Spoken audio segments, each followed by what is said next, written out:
Quale referente del settore civile della Scuola Superiore della Magistratura per il distretto di Trieste, ci tengo a ringraziare, oltre agli esigui relatori, per la disponibilità dimostrata a partecipare a questo incontro, pur nella versione informatizzata imposta dalla situazione sanitaria che stiamo vivendo, il collega Comez, che di fatto è stato il promotore e fautore dell'iniziativa, di concerto con l'Università degli Studi di Udine, in particolare con l'amico professor Bilotta.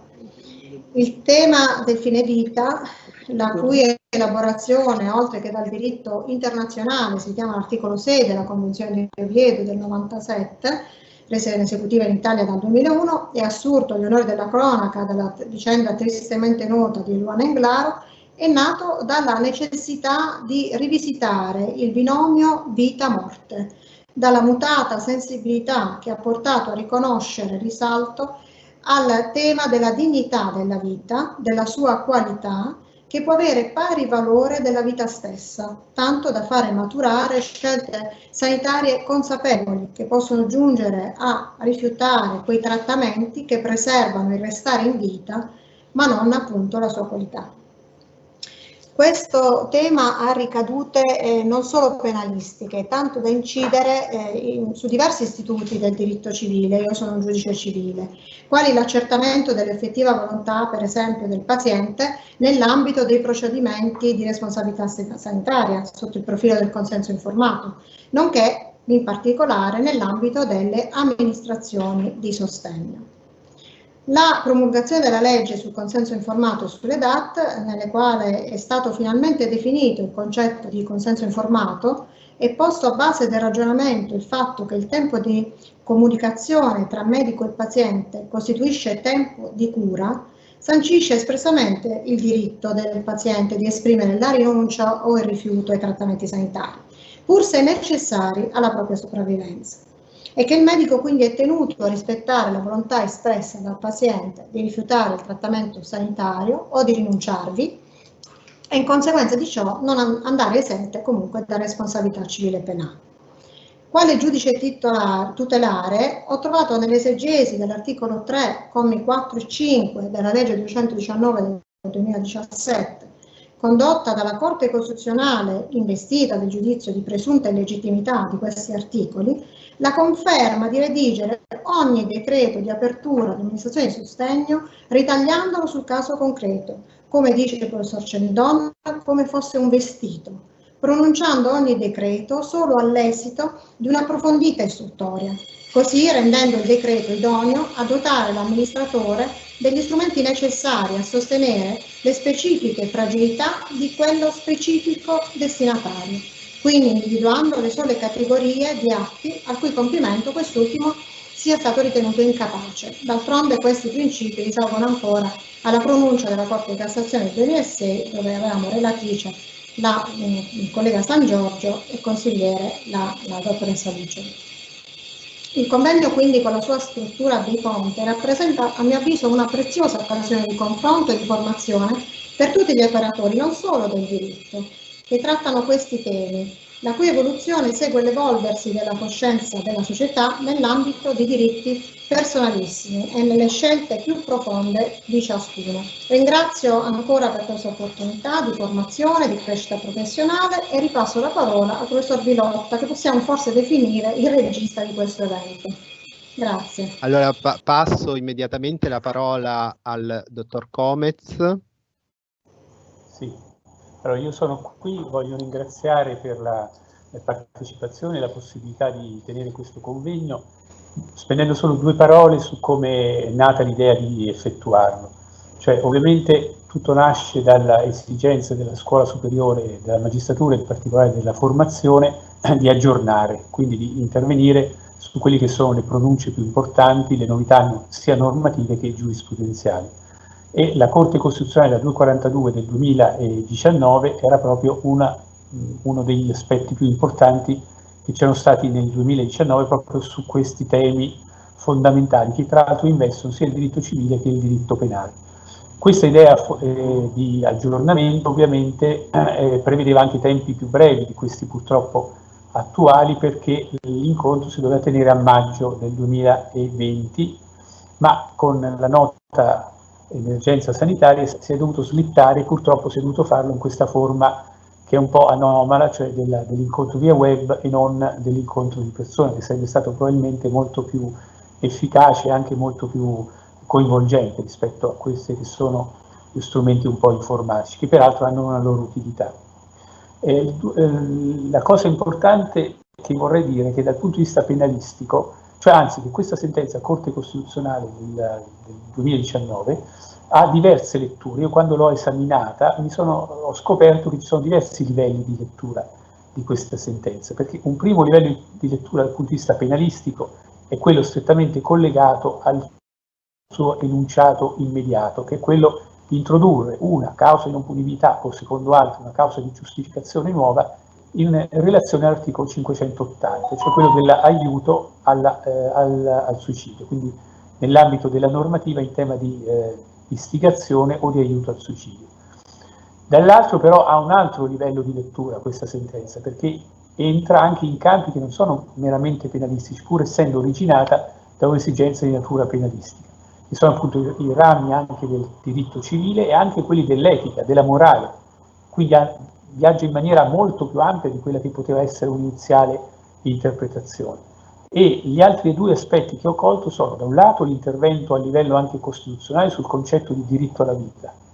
Diritto alla vita che probabilmente emergerà poi dall'incontro sicuramente, passa da una concezione di natura collettivistica, cioè la vita come un bene che appartiene alla comunità, come nasce ad esempio nei codici penali del 30, ad un bene invece di natura strettamente soggettiva, che arriva fino quasi a un diritto al congedo alla vita, quindi non soltanto un diritto alla tutela e alla conservazione, ma anche a una forma di congedo, una scelta di congedo. E dall'altro, dal punto di vista diciamo strettamente di natura normativa e anche giurisprudenziale, la terzo piano di lettura è quello che la Corte Costituzionale si mette in evidenza non come un novum che arriva così all'improvviso, ma c'è un collegamento strettissimo tra questa pronuncia del 2019 e le precedenti pronunce, dall'ordinanza del Tribunale di Milano Welby alla sentenza Englaro, passando poi per le ordinanze della stessa Corte Costituzionale del 2018. Cioè si vede come c'è un'evoluzione e quasi un completamento tra le due sentenze Englaro e questa della Corte Costituzionale, perché quella Englaro affronta soprattutto il problema del rifiuto delle terapie, da cui poi la legge 219 del 2017. La sentenza Corte Costituzionale affronta il secondo tema che era già stato in qualche maniera introdotto dalla sentenza Englaro, quello dell'aiuto alla interruzione immediata, diciamo, della vita. Quindi le due sentenze sono strettamente connesse. Questo è un piano di lettura molto interessante, perché mette in evidenza proprio come ci sia un fil rouge che unisce, cioè come il diritto è una forma di costruzione progressiva, anche tra autorità, tra interpretazioni apparentemente sconnesse tra di loro, settore civile e settore penale, che in realtà poi trovano un filo comune e una unità, un'unificazione finale. Ringrazio ancora tutti per la partecipazione e passo di nuovo la parola al nostro regista, il professor Bilotta. Io darei già avvio alle altre relazioni presentando subito la prima relatrice, che è la professoressa Carmela Salazar, che è professoressa ordinaria di diritto costituzionale, attualmente insegna diritto costituzionale 2, diritto regionale nel Dipartimento di Giurisprudenza, Economia e Scienze Umane dell'Università Mediterranea di Reggio Calabria. Nella stessa sede è stata tra l'altro presidente del corso di laurea specialistica in giurisprudenza ed è al momento coordinatrice del dottorato in diritto ed economia.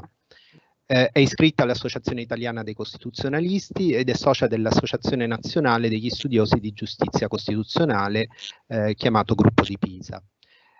Oltre a essere stata relatrice in convegni e seminari di studio nazionali e internazionali, è autrice di numerose pubblicazioni concernenti in particolare la tutela dei diritti fondamentali, il diritto regionale, la giustizia costituzionale e la magistratura. Quindi do immediatamente la parola alla professoressa Salazar, che ringrazio molto di aver accettato il nostro invito.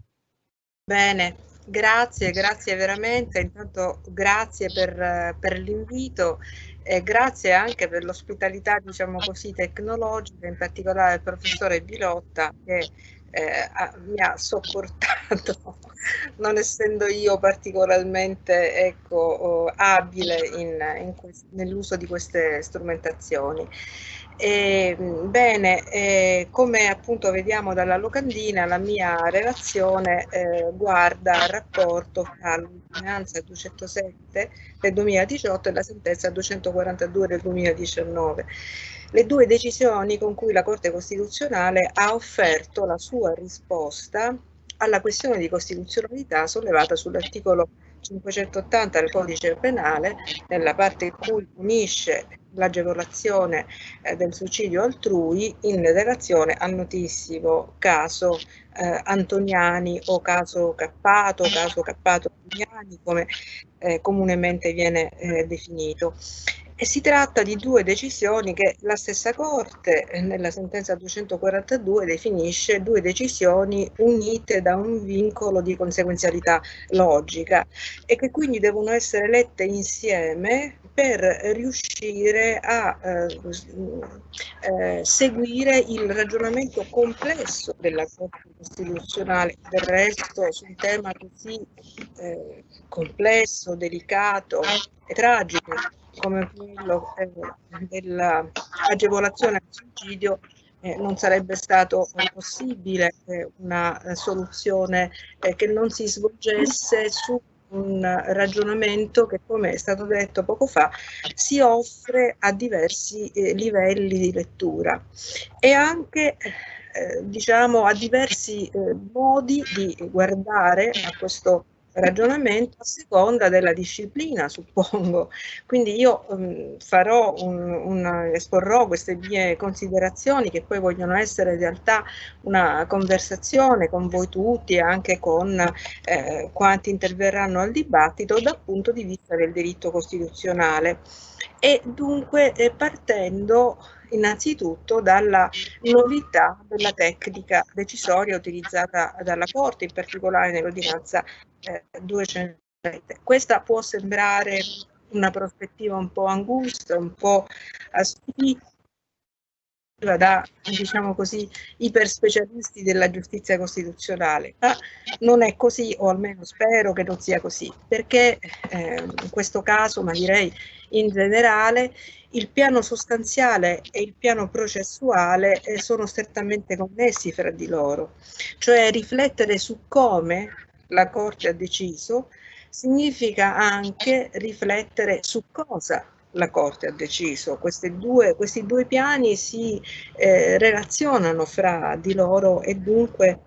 conducono a una visione che, a mio avviso, consente anche uno sguardo più ampio sulla incostituzionalità dell'articolo 580. Ora, la decisione della Corte nell'ordinanza 207 è stata definita un'ordinanza di incostituzionalità prospettata. Questa definizione è una definizione, potremmo dire così, ufficiale, perché proviene dal Presidente della Corte Costituzionale, quindi dalla Corte Costituzionale, perché il Presidente rappresenta la Corte, in occasione della conferenza annuale, l'incontro con la stampa nel 2019. E l'ordinanza di incostituzionalità prospettata, diciamo così, aggiunge un nuovo tipo di decisione al novero comunemente definito di decisioni di incostituzionalità accertata ma non dichiarata. Anche qui quindi abbiamo in realtà una continuità con il passato di cui si parlava poco fa. La decisione è nuova, ma si muove su una linea che ha radici antiche. Incostituzionalità accertata ma non dichiarata, perché la Corte sviluppa in motivazione una serie di argomenti che mettono in luce il contrasto fra la norma impugnata e la Costituzione,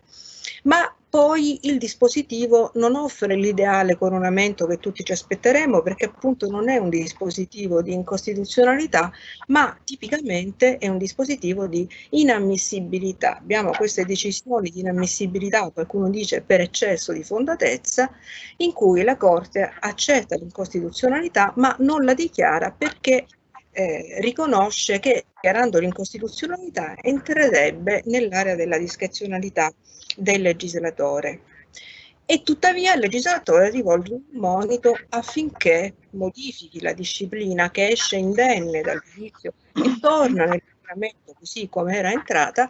un monito al legislatore affinché modifichi questa disciplina nel senso indicato dalla stessa Corte Costituzionale. Dunque abbiamo una decisione in cui la forma dell'ordinanza in realtà riveste la sostanza di una sentenza, perché vi è un accertamento di incostituzionalità, e in cui vi è un equilibrio, potremmo dire, fra la stasi e il dinamismo. La stasi perché la norma resta sempre quella e torna quindi a disposizione dei giudici che la devono applicare per come essa è, nonostante vi sia l'accertamento dell'incostituzionalità, e il dinamismo perché vi è una spinta a una evoluzione dell'ordinamento nella direzione della maggiore conformità a Costituzione attraverso una modifica che il legislatore dovrebbe apportare. Dovrebbe è il condizionale è d'obbligo perché questa evoluzione resta rimessa alla buona volontà del legislatore.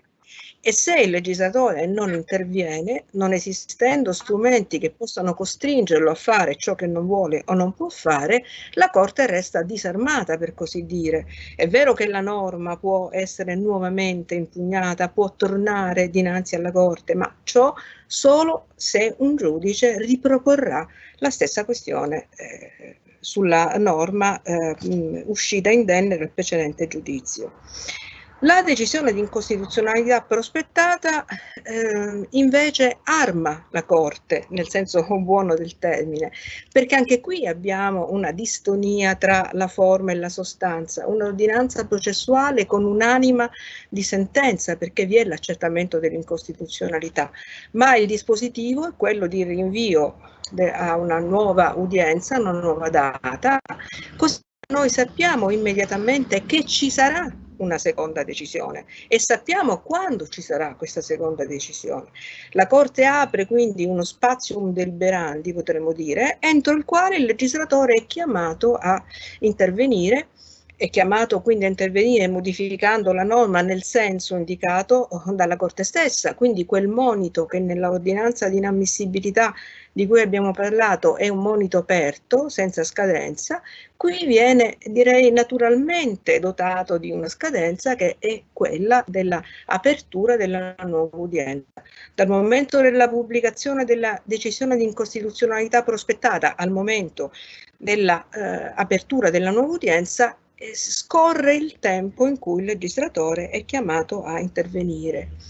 Ed è interessante notare come la Corte nell'ordinanza 207 riconduca questo meccanismo al principio di leale collaborazione, che è un principio che taglia trasversalmente l'ordinamento, stendendosi in orizzontale nei rapporti fra i poteri, in verticale nei rapporti fra lo Stato e le autonomie, e che la Corte appunto riconduce nella dinamica, nella sua relazione, per la verità abbastanza tormentata, con il legislatore, riconoscendogli appunto una sorta di prima parola, cede il passo perché il legislatore intervenga in una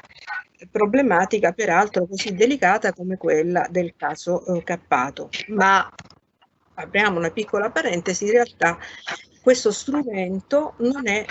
stato poi riposto, diciamo così, nella cassetta degli attrezzi, pur essendo stato modellato per questo caso così particolare, la Corte lo ha già utilizzato in una questione totalmente diversa. Quindi la ordinanza di incostituzionalità prospettata si presta a un uso che non è seriale, non è generale, tuttavia può essere diciamo così rivolto anche a casi che non presentano la dimensione complessa, delicata del caso Cappato. Ora, una delle notazioni critiche che sono state rivolte alla Corte Costituzionale, una delle tante, perché ovviamente il dibattito è stato molto ampio e con diverse posizioni al suo interno, si lega al seguito dell'ordinanza di incostituzionalità prospettata, perché nell'ipotesi in cui il legislatore intervenga, ovviamente ci si pone il problema di quale possa essere il seguito, o meglio ci si poneva al momento in cui l'ordinanza è stata pubblicata. Oggi noi abbiamo una risposta perché abbiamo per l'appunto il caso risolto con la sentenza 242 del 2019, in cui la incostituzionalità prospettata si è concretizzata in una dichiarazione di incostituzionalità. E tuttavia non sono mancate le posizioni critiche, perché si è detto: ma se la Corte ha rinunciato a dichiarare l'incostituzionalità nel momento in cui ha dichiarato l'incostituzionalità prospettata, e quando poi, a distanza peraltro relativamente breve di un anno, si ritrova nella stessa identica condizione, come può dichiarare la incostituzionalità? Cioè non vi è una contraddizione logica tra l'affermazione per cui la Corte cede il passo al legislatore e poi la dichiarazione di incostituzionalità? Questa critica ovviamente è forse tra le più penetranti che sono state rivolte alla Corte Costituzionale, ma questo ci deve spingere a guardare alla motivazione dell'ordinanza di incostituzionalità prospettata e alla motivazione della sentenza 242. Perché solo guardando al ragionamento che la Corte ha svolto con riguardo a questo particolare caso così delicato e complesso, possiamo effettivamente ragionare sulla coerenza o incoerenza della Corte Costituzionale. Ora, il caso Cappato ha condotto la Corte a misurarsi con una questione di costituzionalità, quella sollevata dal giudice Quo sull'articolo 580, che essa ha in realtà nell'ordinanza 207 rigettato, ha respinto. La dichiarazione di incostituzionalità prospettata nell'ordinanza 207 e concretizzata nella 242 non è la dichiarazione di incostituzionalità che asseconda i dubbi proposti dal giudice Quo. Vi è una prima parte, un primo nucleo argomentativo nella motivazione della 207 che corrisponde sostanzialmente a un rigetto della questione proposta dal giudice Quo. Una questione che costruiva un presunto diritto costituzionale al suicidio, riconducendolo a un presunto diritto all'autodeterminazione individuale relativamente al bene della vita. In questo modo il giudice Quo presumeva che il comportamento, l'atto di togliersi la vita corrispondesse all'esercizio di un diritto fondamentale che egli collegava all'articolo 2 della Costituzione, quindi alla clausola generale di riconoscimento e garanzia dei diritti inviolabili, e all'articolo 13, cioè al principio della inviolabilità del corpo. Da notare che nella questione originaria del giudice Quo non appariva, quantomeno non appariva nel dispositivo, l'articolo 32, non era coinvolta, cioè una situazione di malattia, una relazione medico-paziente. L'articolo 32 appariva nella motivazione ma non anche nel dispositivo. La Corte rigetta in maniera molto netta questa impostazione, perché sostanzialmente ritiene che il giudice Quo abbia preso un abbaglio, cioè abbia confuso l'esercizio di una mera libertà di fatto, la possibilità concreta di togliersi la vita, con l'esercizio di un diritto, cioè di una pretesa giudiziariamente azionabile, di un diritto fondamentale, cioè di una risorsa per l'ordinamento. Un diritto fondamentale implica che quella pretesa sia non soltanto giudiziariamente azionabile, ma sia tutelata, protetta, implementata, arricchita dall'ordinamento. Il giudice, confonde il fatto che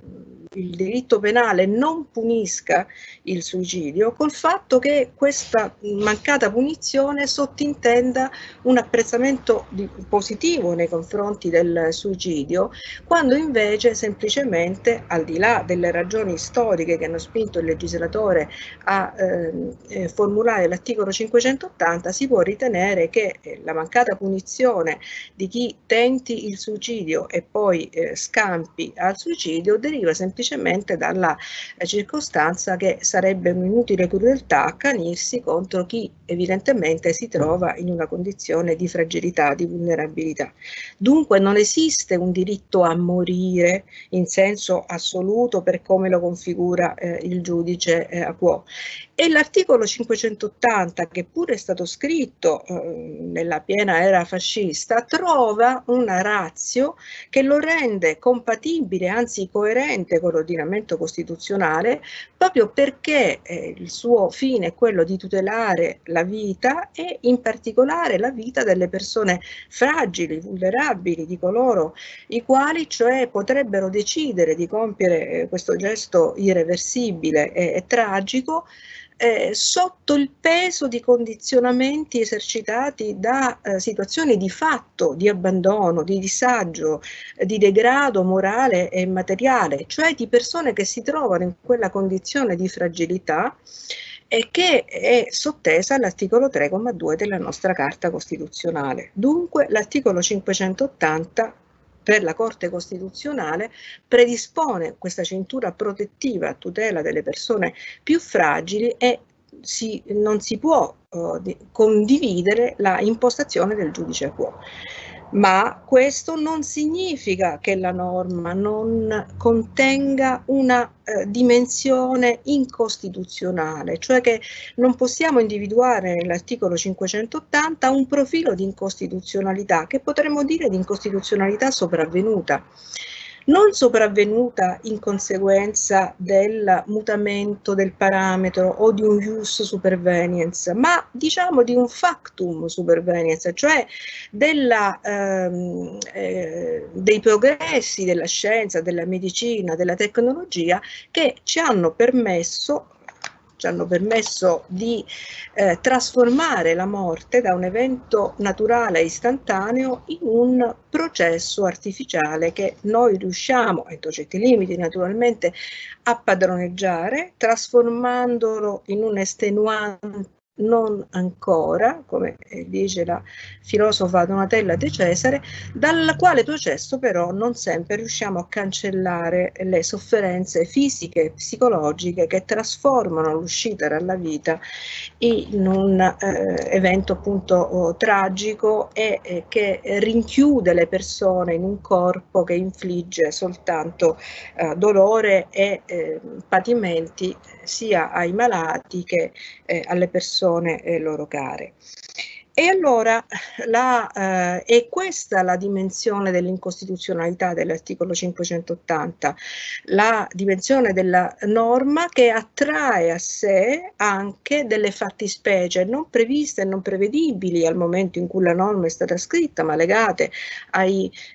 progressi appunto della scienza, della medicina e della farmacologia, per cui la norma punisce l'agevolazione al suicidio anche di chi, come Fabiano Antoniani, si trovi in una situazione di una malattia grave e irreversibile che produca delle sofferenze intollerabili, fisiche e psicologiche, che sia sottoposta a trattamenti di sostegno vitale, ma conservi però la autonoma capacità di decisione. Qui c'è il punto, secondo me, più controverso della sentenza. Perché la norma è incostituzionale? E qui entra in gioco la legge 219 del 2017, la quale nell'ordinanza e nella sentenza svolge il ruolo di tertium comparationis e nella sentenza entra anche nel dispositivo. La legge 219 del 2017, tutti sappiamo benissimo, è la legge che ha predisposto le regole che consentono l'esercizio del diritto costituzionale, questo sì, al rifiuto delle cure e quindi del diritto a lasciarsi morire, che consegue al diritto al rifiuto delle cure quando si rifiutino cure che sono cure salvavita. La costellazione degli articoli 2, 3, 13, 32, ultimo comma della Costituzione, assegna a ciascuno di noi il diritto di sottrarci in qualunque momento a qualunque trattamento che riteniamo non essere per noi idoneo, e a meno che ovviamente non si tratti di un trattamento sanitario obbligatorio previsto come tale dalla legge. Allora, in questo modo noi vediamo che la legge 219 del 2017 permette alla persona che si trovi in una situazione come quella di Fabiano Antoniani di scegliere una strada che lo avvii verso un'uscita dalla vita consona, confacente alla sua propria visione della vita, della morte, della malattia, permettendogli di imboccare una strada che è quella del rifiuto delle cure, che attraverso le terapie del dolore e la sedazione palliativa profonda consente di morire senza essere aggrediti dalla morte, per citare un verso di Vincenzo Cardarelli che io sono permessa di prendere a prestito in questa circostanza e anche in altre in cui ho parlato nel caso Cappato.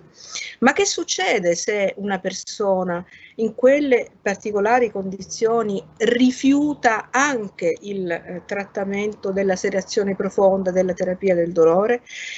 Come Fabiano Antoniani, che non essendo totalmente dipendente dalle macchine non voleva consegnarsi a una agonia imprevedibile, di durata imprevedibile, che avrebbe aggiunto alto strazio alla situazione nella quale si trovava. Fino alla sentenza 242 del 2019 il nostro ordinamento non offriva alcuna risposta, perché la legge si ferma, ed è stata una scelta consapevole questa, alla sedazione palliativa profonda, alla terapia del dolore, alla rinuncia al rifiuto delle cure, ma non consente che il medico metta a disposizione un farmaco che acceleri la morte. E a questo punto la Corte Costituzionale vede una disparità di trattamento tra le due situazioni identiche, in cui c'è lo stesso diritto al rifiuto delle cure, che in un caso trova la risposta nell'ordinamento, nell'altro caso no. Ed è qui che la Corte cede il passo al legislatore. Ma attenzione, cede il passo al legislatore perché? Perché essa reputa che se cancellasse puramente e semplicemente la norma nella sua portata incostituzionale, potrebbe succedere che chiunque avrebbe potuto offrire, anche non essendo un medico, il proprio aiuto per fini non necessariamente solidaristici e addirittura nel proprio domicilio, quindi in modo del tutto incontrollato e incontrollabile, avrebbe potuto offrire il proprio aiuto a chi richiedesse appunto il sostegno nella morte. E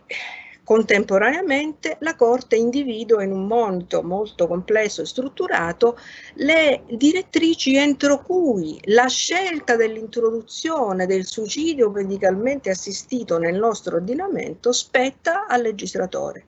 La Corte cioè individua ciò che essa non può fare: cancellare brutalmente, diciamo così, seccamente la norma nella sua dimensione incostituzionale, intervenire nella introduzione del suicidio medicalmente assistito. E questo, a mio avviso, anche perché all'interno della nostra Carta Costituzionale noi abbiamo una copertura per il diritto al rifiuto delle cure. Questo è senz'altro, dal caso Welby, dal caso Englaro, fino alla legge 219 del 2017, credo che non ci sia più da dubitare di questa conclusione. Ma il diritto al rifiuto non è il diritto alla richiesta di un trattamento sanitario, né tantomeno il diritto all'ottenimento di un trattamento sanitario. Quindi qui si colloca un ambito di scelta di discrezionalità politica che spetta al legislatore. Nel momento in cui il legislatore non interviene, in questo caso non è intervenuto, allora la risposta della Corte quale può essere? Molti, come ho detto, criticano la Corte perché ritengono che si sia contraddetta, ma se noi leggiamo invece la ordinanza 207 e la sentenza 242 come decisioni che indicano ciò che la Corte non può fare, una volta eliminati gli estremi, ciò che la Corte non può fare, vi è comunque una via intermedia, si apre una strada intermedia perché la Corte ritiene che essa non possa arrendersi di fronte alla constatazione di un vulnus arrecato alla Carta Costituzionale, altrimenti tanto varrebbe utilizzare un'ordinanza di inammissibilità con monito tradizionale. E infatti la soluzione che la Corte dà è una soluzione che non è né la cancellazione pura e semplice né l'introduzione del suicidio medicalmente assistito. Non è un caso che la Corte non parli mai di un diritto al suicidio medicalmente assistito nelle due sentenze, ma individui nelle due decisioni, ma la Corte, come sappiamo tutti, interviene sull'articolo 580 e introduce nell'articolo 580 una eccezione rispetto alla regola che esso stesso pone, introducendo l'area di appunto non punibilità per le ipotesi di agevolazione al suicidio che vengano poste in essere secondo le condizioni previste dalla legge 219, nelle 4 condizioni da essa stessa indicate, laddove vi sia però tutto questo venga verificato all'interno della struttura pubblica e vi sia il parere favorevole, da considerarsi obbligatorio ma non vincolante, del comitato territorialmente competente. Una via di mezzo che a mio avviso identifica una additiva di principio per deficit di flessibilità, cioè una sentenza che la Corte aveva già sperimentato in passato, quindi anche qui continuità, ma il problema non è quello di dare un nome, ma quello di comprendere appunto la decisione della Corte. Quindi secondo me non c'è contraddizione fra le due decisioni. Tant'è vero che la Corte continua a ritenere che la partita non sia chiusa, continua a ritenere necessario l'intervento del legislatore. Intervento del legislatore che porti al massimo grado di conformità all'ordinamento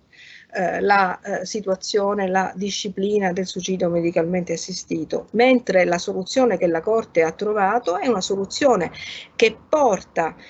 a un maggiore grado di conformità all'ordinamento, ma non al massimo grado di conformità all'ordinamento che dipende dall'intervento del legislatore. Non vorrei avere abusato della vostra pazienza, quindi mi fermo qui e resto ovviamente a disposizione per tutte le domande e i chiarimenti. Grazie. Sì, io avrei una domanda, semmai potrei farla, sì. Perché per capire, così magari rompiamo un po' la sigla, certo, i primi dubbi. No, io questo volevo capire, qui mi sembra che la Corte Costituzionale appunto cerca di allargare proprio questo concetto di questo diritto alla vita e quindi anche la possibilità di estendere il concetto del rifiuto dei trattamenti terapeutici anche all'ipotesi dell'aiuto al suicidio. Però mi sembra anche di aver capito dalla lettura della sentenza che questa apertura è un po' limitata a dei casi particolari, cioè non qualsiasi soggetto che abbia desiderio di interrompere la propria vita ha la possibilità in qualche maniera di andare esente dalla responsabilità ex 580, cioè chi aiuta questo soggetto, ma solo chi aiuta un soggetto che ha connotati particolari, quindi un'apertura proprio molto limitata. Questo fa capire che è proprio un invito al legislatore a intervenire, no? Cioè soggetti solo che hanno patologie particolari, che hanno un trattamento, mi sembra di capire. Sì, posso rispondere. Sì. Allora, naturalmente la Corte è ben consapevole della carica, come potremmo dire, dirompente che la sua decisione avrebbe, che era diciamo presente nella sua decisione. E credo anche, ma naturalmente è una mia illazione, che ci sia stata una grande discussione all'interno della Corte. Lo stesso andamento della ordinanza 207 del 2018 ce lo rivela. Come sappiamo non abbiamo l'opinione dissenziente, quindi non possiamo sapere cosa sia veramente successo, ma certamente è andata, non è stata una decisione facile, oserei dire. Ora, la decisione quindi della Corte è una decisione che non vuole introdurre, almeno a mio avviso, il diritto al suicidio medicalmente assistito e non vuole neanche introdurre una disciplina del suicidio medicalmente assistito particolarmente dettagliata, perché non vuole sostituirsi a una scelta legislativa che ovviamente è carica di politicità. E dunque ritaglia l'ipotesi della non punibilità sul caso, potremmo dire, di Fabiano Antoniani, ma ponendolo come suscettibile di una certa qual generalizzazione, perché le condizioni indicate dalla Corte sono suscettibili di una qualche generalizzazione. Quello che dice lei è particolarmente, diciamo così, interessante, perché proprio di recente, nel caso Trentini, la Corte di Assise di Massa ha interpretato estensivamente la condizione relativa al sostegno vitale. La Corte ha ritagliato questa condizione sulla situazione di Fabiano Antoniani, che era sottoposto a trattamenti di sostegno vitale intesi come trattamenti elargiti da strumentazioni tecnologiche, anche se non era integralmente dipendente, tuttavia purtroppo nelle sue condizioni ne aveva bisogno. Ma nel caso Trentini, di cui forse non so se parlerà il collega penalista, colui che si è recato, appunto il Trentini, per ottenere il suicidio medicalmente assistito fuori Italia, non era assistito da macchinari. Quindi diciamo la sua situazione è una situazione molto diversa da quella di Fabiano Antoniani e tuttavia per poter sopravvivere aveva bisogno sia di sostegno farmacologico che di alcuni trattamenti elargiti da terzi, ancorché non attraverso il supporto delle macchine. E per esempio lo svuotamento dell'intestino. E in questo caso però la Corte di Assise di Massa ha ritenuto che si potesse applicare la condizione prevista dalla Corte della sottoposizione a trattamenti di sostegno vitale, quindi dando un'interpretazione diciamo estensiva, perché se pensiamo che la Corte lo ha ritagliato sul caso di Fabiano Antoniani, quindi con riferimento alla presenza di macchine, di macchinari, in questo caso i macchinari non c'erano, c'è un'interpretazione estensiva. E questo certamente pone dei problemi, perché ovviamente questa Corte ha deciso così oggi, domani un'altra Corte potrebbe decidere in un altro modo. Non solo, potremmo avere un ampliamento, perché pensiamo a tutti i malati oncologici che sono sottoposti a chemioterapia, quindi a trattamenti farmacologici, ma non anche a trattamenti in genere che prevedono l'uso di strumentazioni tecnologiche. Allora, forse, ecco, le motivazioni sono state depositate da poco, quindi ho avuto anche poco tempo per riflettere, però io credo che forse in questo caso la Corte di Massa avrebbe dovuto sollevare la questione di costituzionalità, cioè reinterpellare la Corte Costituzionale affinché essa stessa chiarisse in una sorta di interpretazione autentica cosa si intende per trattamenti di sostegno vitale, perché se noi intendiamo per trattamento di sostegno vitale solo quello elargito da strumentazioni tecnologiche, ovviamente circoscriviamo molto l'area della non punibilità. Se noi per trattamento di sostegno vitale, per evitare una disparità di trattamento, invece intendiamo qualunque trattamento dal quale dipende la vita della persona, che sia un trattamento farmacologico, che sia un trattamento di assistenza manuale, e allora l'area della non punibilità, l'eccezione introdotta alla regola nell'articolo 580, si amplia a dismisura. Quindi Questo ci mostra come in realtà appunto l'ultima parola sul caso Cappato non sia stata ancora pronunciata. È possibile che in futuro un successivo giudice che si trovi di fronte a questa circostanza proponga la questione di costituzionalità, e io direi che sarebbe il caso, proprio per evitare soprattutto disparità di trattamento che in queste situazioni così tragiche, così drammatiche, così strazianti aggiungono dolore al dolore. Grazie professoressa. Io passo subito la parola alla prossima relatrice, che è la dottoressa Luccioli. Anche per lei alcune brevi note biografiche. La dottoressa Luccioli, Gabriella Luccioli, ha vinto il primo concorso in magistratura aperto alle donne nel 1965. Dopo aver svolto le funzioni di giudice presso il Tribunale di Montepulciano, di pretore a Roma e poi di consigliere presso la Corte d'Appello di Roma, nel 1990 è stata la prima donna a essere nominata consigliere della Corte di Cassazione e sempre la prima donna a diventare nel 2008 presidente di sezione della Corte medesima. Ancora per la prima volta per una donna, nel 2011 ha assunto la direzione della prima sezione della Cassazione.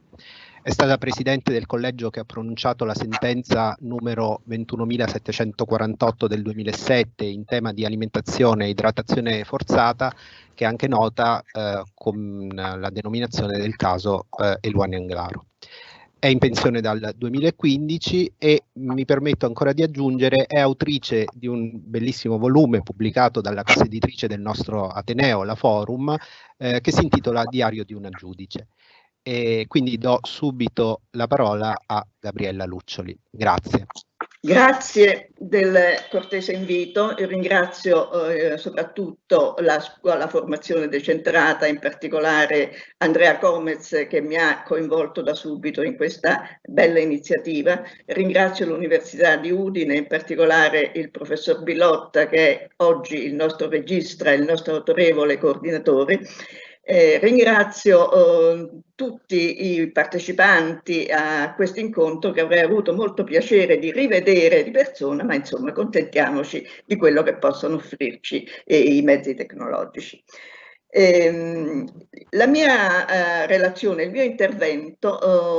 ha per titolo l'autodeterminazione nelle scelte di fine vita, e io credo che proprio da lì si debba partire, dal principio di autodeterminazione, anche in relazione, in prospettiva, nella valutazione che faremo poi della sentenza della Corte Costituzionale numero 242.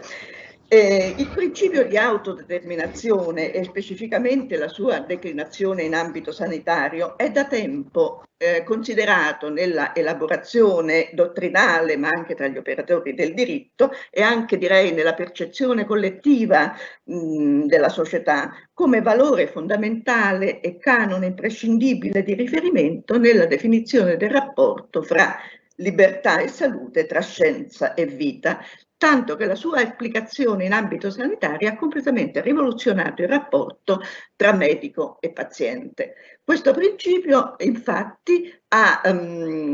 fatto rapidamente superare quell'impostazione tradizionale che vedeva in un rapporto assolutamente sbilanciato il medico come unico depositario della verità e del sapere e come unico soggetto capace di determinare le scelte terapeutiche, a un rapporto sul piano molto più paritario e molto più rispettoso della dignità del malato, facendo uscire il malato stesso dal cono d'ombra in cui in precedenza era collocato. Nessuna prestazione medica è possibile se non esiste il consenso libero e informato del soggetto destinatario delle cure. Quindi si supera quella nozione, quella concezione che faceva ritenere il medico legittimato ad entrare nel corpo del malato senza dover bussare, come secondo la felice espressione di Zatti, a una dimensione di assoluta dignità del rispetto della volontà del malato. Il pensiero va alla Magna Carta del 2015, alla Magna Carta del 2015 del 1215, scusate, all'antica promessa del sovrano di non mettere mai mano sul corpo delle persone se non in forza di una legge del paese stesso. E proprio invocando il principio di autodeterminazione e di consenso informato, la giurisprudenza è riuscita a dare risposta ad alcune domande di giustizia in casi in cui non esisteva all'epoca alcun riferimento normativo specifico, richiamando alcuni principi dettati innanzitutto dalla Costituzione, gli articoli 13 e 32 ovviamente della Costituzione, ma anche la Convenzione di Oviedo sui diritti dell'uomo e sulla biomedicina del 97, che poi è stata ratificata dall'Italia con una legge del 2001, la Carta di Nizza, in particolare il suo articolo 3, la legge sul trattamento sanitario obbligatorio del 1978 e il codice di deontologia medica, l'articolo 35 in particolare. Questo quadro di riferimento consentiva già di desumere da parte di noi giudici l'esistenza del nostro ordinamento del principio del consenso informato in tutte le sue potenzialità espansive, quale principio appunto connotativo della relazione di cura. E questo diritto di disporre del proprio corpo, che comprende il diritto di rifiutare le cure e anche di interrompere le cure che siano state già intraprese, e compresa l'idratazione e l'alimentazione forzata, si risolve nel lasciare che la malattia segua il suo corso e quindi non ha nulla a che fare con il diritto di morire. È qualcosa che richiede che il soggetto sia lasciato libero di rifiutare qualsiasi trattamento che incida sulla sua salute. Questi principi abbiamo applicato nella sentenza poco fa ricordata sul caso Englaro e la specificità di quella pronuncia stava però nel fatto che la ragazza, che da circa 20 anni si trovava in uno stato di incoscienza totale, non aveva durante la sua breve vita espresso in qualche modo modo diretto la sua volontà circa i trattamenti da accettare o da rifiutare, e allora è stato necessario ricostruire attraverso il profilo della ragazza, attraverso il suo stile di vita, attraverso i suoi valori di riferimento, le sue esperienze di vita, ricostruire quella che sarebbe stata la sua volontà se fosse stata in grado di esprimerla nel momento in cui era sottoposta da moltissimi anni a questo trattamento. E la Corte di Cassazione, come sapete, ha dato alla Corte d'Appello di Milano in sede di rinvio le indicazioni perché facesse questa verifica, questa ricostruzione del profilo personale della ragazza, e la Corte d'Appello di rinvio, come sapete, ha autorizzato il distacco della strumentazione tecnica e quindi ha consentito che la ragazza trovasse la fine della vita. E poi dobbiamo aspettare la legge 219 del 2017 perché questi principi relativi al consenso informato, alla relazione, all'alleanza terapeutica tra medico e malato trovino una loro compiuta regolamentazione. La legge del 2017 è stata approvata proprio al limite della scadenza della legislatura in un modo quasi fortunoso ed è una legge gentile, è stata definita una legge gentile perché senza ideologie e senza atteggiamenti di rottura ha regolato in modo adeguato il rapporto tra medico e paziente, esaltando il principio di autodeterminazione, disponendo che la relazione tra medico e paziente costituisse tempo di cura e affidando pure al soggetto, alla persona, la possibilità di esprimere attraverso le DAT ora per allora, cioè nel momento in cui si è capaci, si è in grado di esprimere la propria volontà, per il momento in cui non si avrà più questa possibilità, la possibilità appunto di scrivere, di redigere un atto per iscritto che sancisca ciò che si può fare e ciò che non si può fare in termini di trattamenti sanitari sul suo corpo. Ma come hanno subito osservato alcuni commentatori, la legge 219 non ha costituito un punto d'arrivo, ma soltanto una base di partenza per future successive elaborazioni e nuove aperture nel riconoscimento dei diritti sulle scelte di fine vita. Ed infatti, poco più di un anno dopo l'approvazione di questa legge 219, è intervenuta l'ordinanza numero 207 del 2018 della Corte Costituzionale e successivamente la sentenza 242 della stessa Corte nel 2019. La Corte Costituzionale, con questa doppia pronuncia, sui cui contenuti non mi dilungo perché sono stati già così bene illustrati dalla professoressa Salazar, ha compiuto, si è sia allineata alle acquisizioni della legge 219, ma ha compiuto un passo ulteriore nel riconoscimento della dignità della persona e nel rispetto della sua autodeterminazione, sempre il principio di autodeterminazione che viene in risalto anche nei momenti finali dell'esistenza. Nella prospettiva della Corte, la morte non si configura più come un evento da accettare, come un destino, come un evento da accettare nel modo migliore possibile, ma come qualcosa che può essere gestita nelle modalità ed entro certi limiti anche nel tempo del suo compimento. Il punto di analisi quindi si sposta dall'autodeterminazione del singolo in materia sanitaria e dal rifiuto delle cure alla configurazione di nuovi spazi di laicità di condotte di agevolazione al suicidio.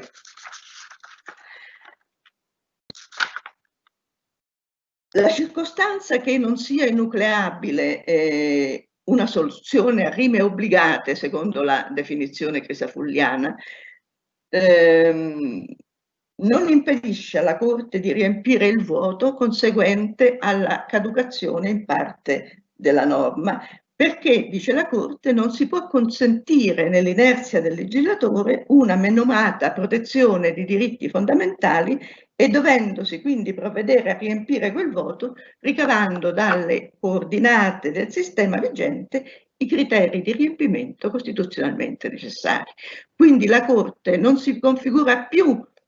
come un legislatore negativo, come un giudice che stronca la legge, ma come una parte attiva nel processo di produzione normativa. Quindi un ruolo più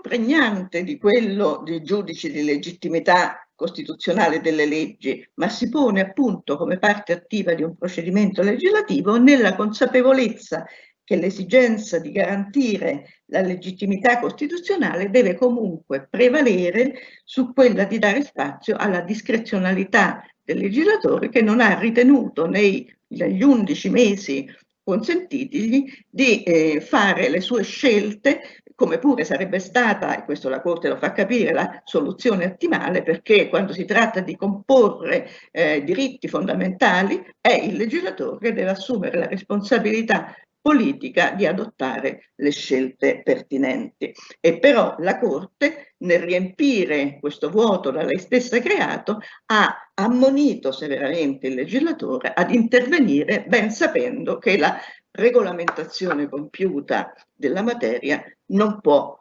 che essere demandata al legislatore. La sentenza e l'ordinanza, come già anticipava la professoressa Salazar, ha suscitato nella sterminata letteratura che ne è subito nata anche molte voci di consenso, ma anche voci di dissenso. Alcuni commentatori si dilungano a ricercare i passaggi dell'ordinanza interlocutoria non riprodotti nella sentenza, a dimostrazione di una sopravvenuta diversa riflessione della Corte su alcuni punti cruciali, e in particolare sulla configurabilità di un diritto a morire nel modo più corrispondente alla propria visione di dignità della morte. Diritto a morire, appunto, secondo la propria visione di dignità, che sarebbe affermato più volte nell'ordinanza, ma non, o almeno non nella stessa misura, nella sentenza, a dimostrazione appunto di un ripensamento della Corte 11 mesi dopo sul punto. E si formula anche il sospetto, mi pare su questa linea sia il professor Cupelli, che tale omissione sia stata determinata dalla esigenza di evitare di porsi in contrasto con se stessa, lì dove la stessa Corte aveva assunto un'accezione oggettiva del concetto di dignità nella sentenza numero 151 del 2019 in materia di agevolazione, sfruttamento della prostituzione. Lì c'era un'assunzione di una concezione oggettiva del concetto di dignità, mentre in questa sede si tratterebbe di una concezione soggettiva in quanto percezione della dignità della morte.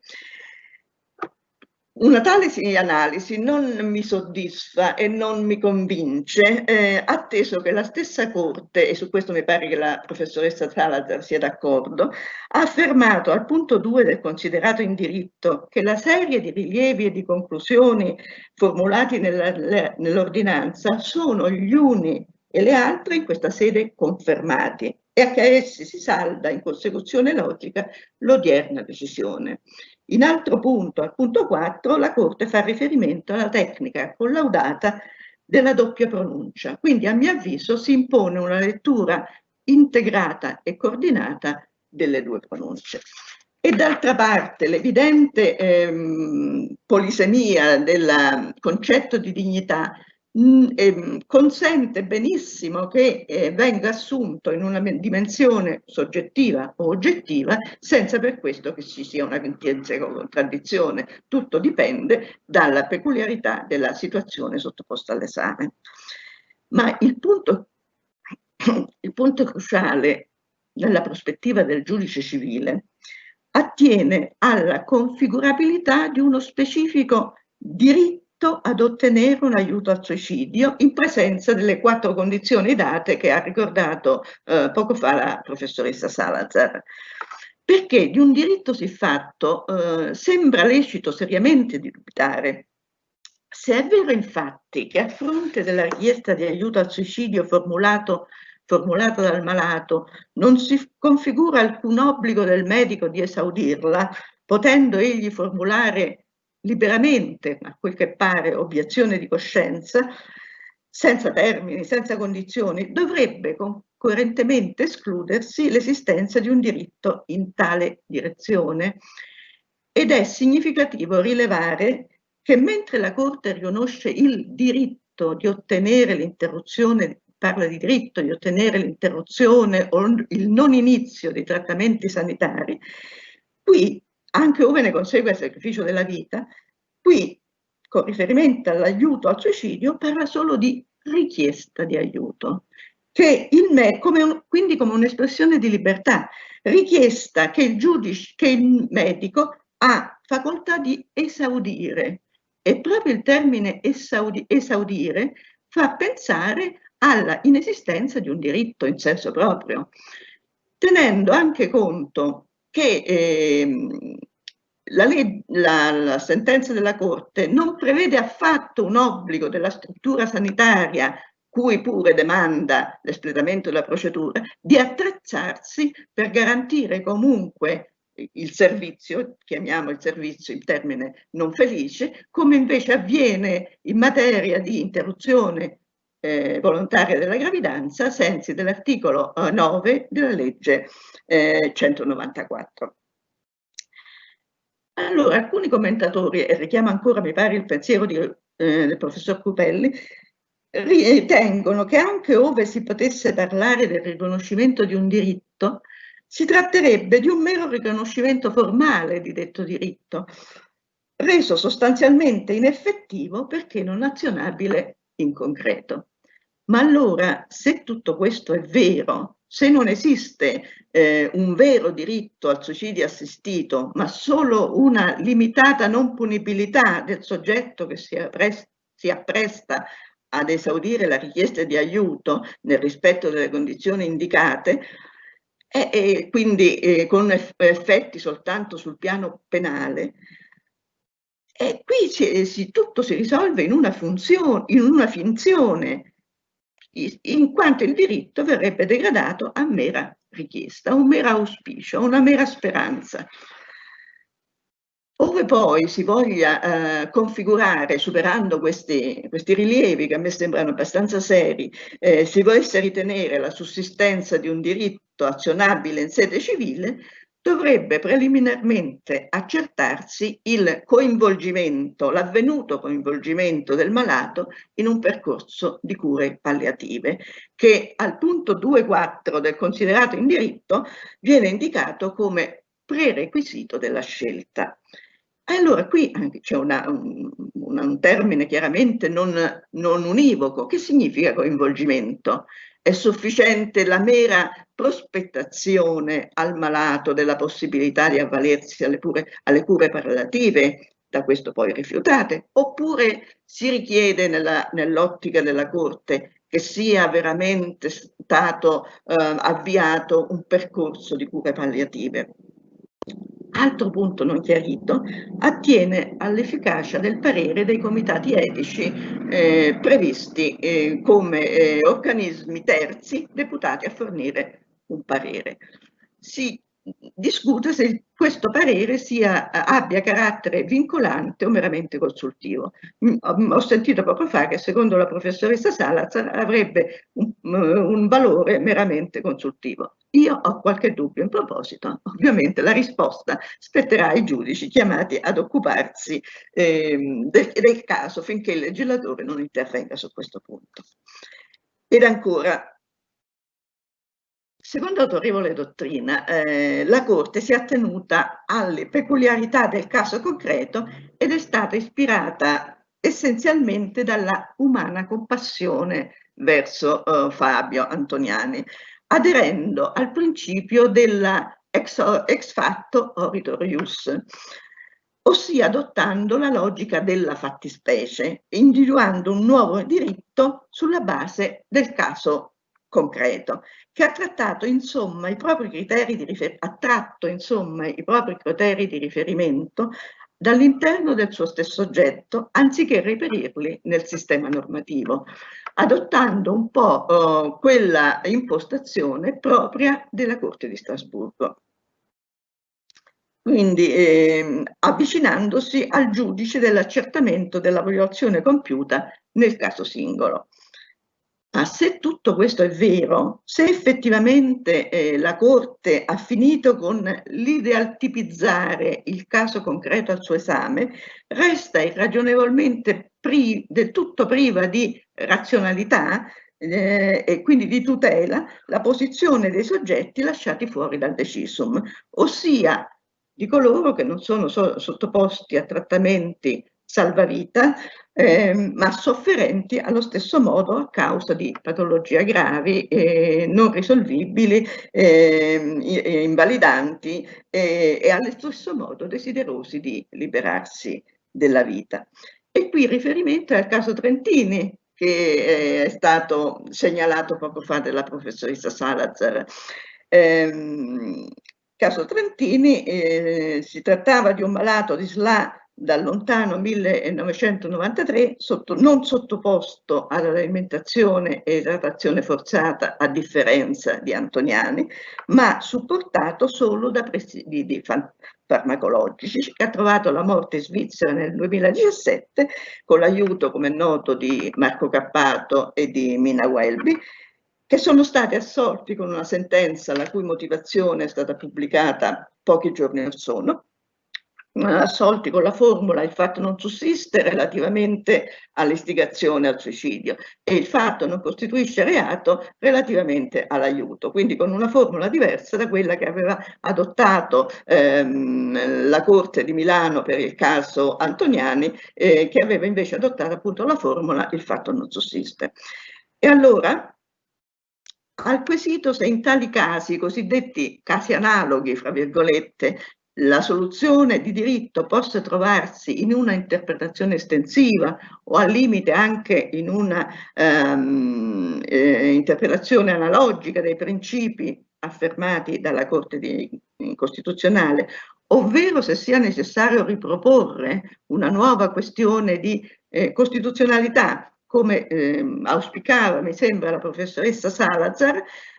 la Corte di Massa ha risposto osservando che nei trattamenti di sostegno vitale devono includersi non soltanto quelli come l'idratazione e l'alimentazione forzata, ma tutti i trattamenti sanitari sia di tipo farmacologico sia di tipo assistenziale, medico o paramedico, senza i quali si innescherebbe nella esistenza del malato una spirale che lo porterebbe rapidamente alla morte. La Corte d'Assise di Massa ha aggiunto anche un argomento diretto a sostenere una interpretazione analogica con riferimento a tutti i tipi di assistenza da parte di terzi nei bisogni quotidiani, nelle elementari esigenze di vita, senza i quali appunto il soggetto non avrebbe potuto sopravvivere. Quindi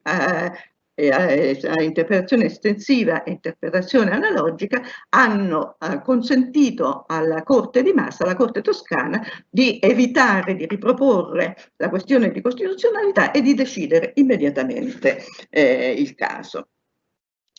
Ma allora è inevitabile l'obiezione di coloro che, già critici nei confronti della Corte Costituzionale, osservano che per tale via potrebbe aprirsi un pendio scivoloso, i cosiddetti rischi del prossimo passo, verso una inesorabile radicalizzazione della prospettiva eutanasica e che tutti i confini volti a circoscrivere strettamente l'area di non punibilità dell'aiuto possano saltare, in applicazione del principio di ragionevolezza. Ancora più complessa e delicata in questa situazione sembra la valutazione che è chiamato a effettuare il giudice in relazione ai fatti precedenti alla pronuncia della Corte Costituzionale, per effetto della delega di bilanciamento in concreto affidatagli dalla consulta, perché la consulta ha affermato che per il passato non possono evidentemente trovare luogo tutti i requisiti sostanziali e processuali introdotti nella sua sentenza, ma rimessa al giudice valutare se siano state adottate misure in qualche modo equivalenti. E allora, esclusa la possibilità che sia intervenuto prima della sentenza della Corte Costituzionale un comitato etico, quale soggetto potrà considerarsi dotato di quei requisiti di terzietà e di competenza che lo rendono equipollente ai comitati etici? Oppure, altro quesito, potrà ritenersi non necessario un intervento per il passato di un organismo siffatto, potendosi le garanzie di correttezza della procedura rinvenire all'interno della procedura stessa? Mi limito ad alcune rapide conclusioni. In una materia come questa, in cui la posizione dei commentatori e degli interpreti è inevitabilmente influenzata dalla visione soggettiva di ciascuno sui temi della vita, della morte, temi che hanno a che fare non solo con il diritto, ma con l'etica, con la religione, con la filosofia, credo sia comunque possibile, questo almeno è il mio convincimento, esprimere una valutazione, in una valutazione di sintesi, un apprezzamento favorevole nei confronti della doppia decisione in commento. Perché va dato atto, a mio avviso, alla Corte Costituzionale di avere percepito l'insopportabilità da parte dell'ordinamento del dolore di persone che si trovano in situazioni come quella di Fabiana Antoniani e di aver ritenuto irragionevole continuare ad infliggere loro una sofferenza gravissima per mantenere un divieto penale contrario ad ogni principio di ragionevolezza, un divieto penale imposto in un tempo, nel 1930, in cui lo Stato si faceva difensore, scudo della sacralità del diritto alla vita.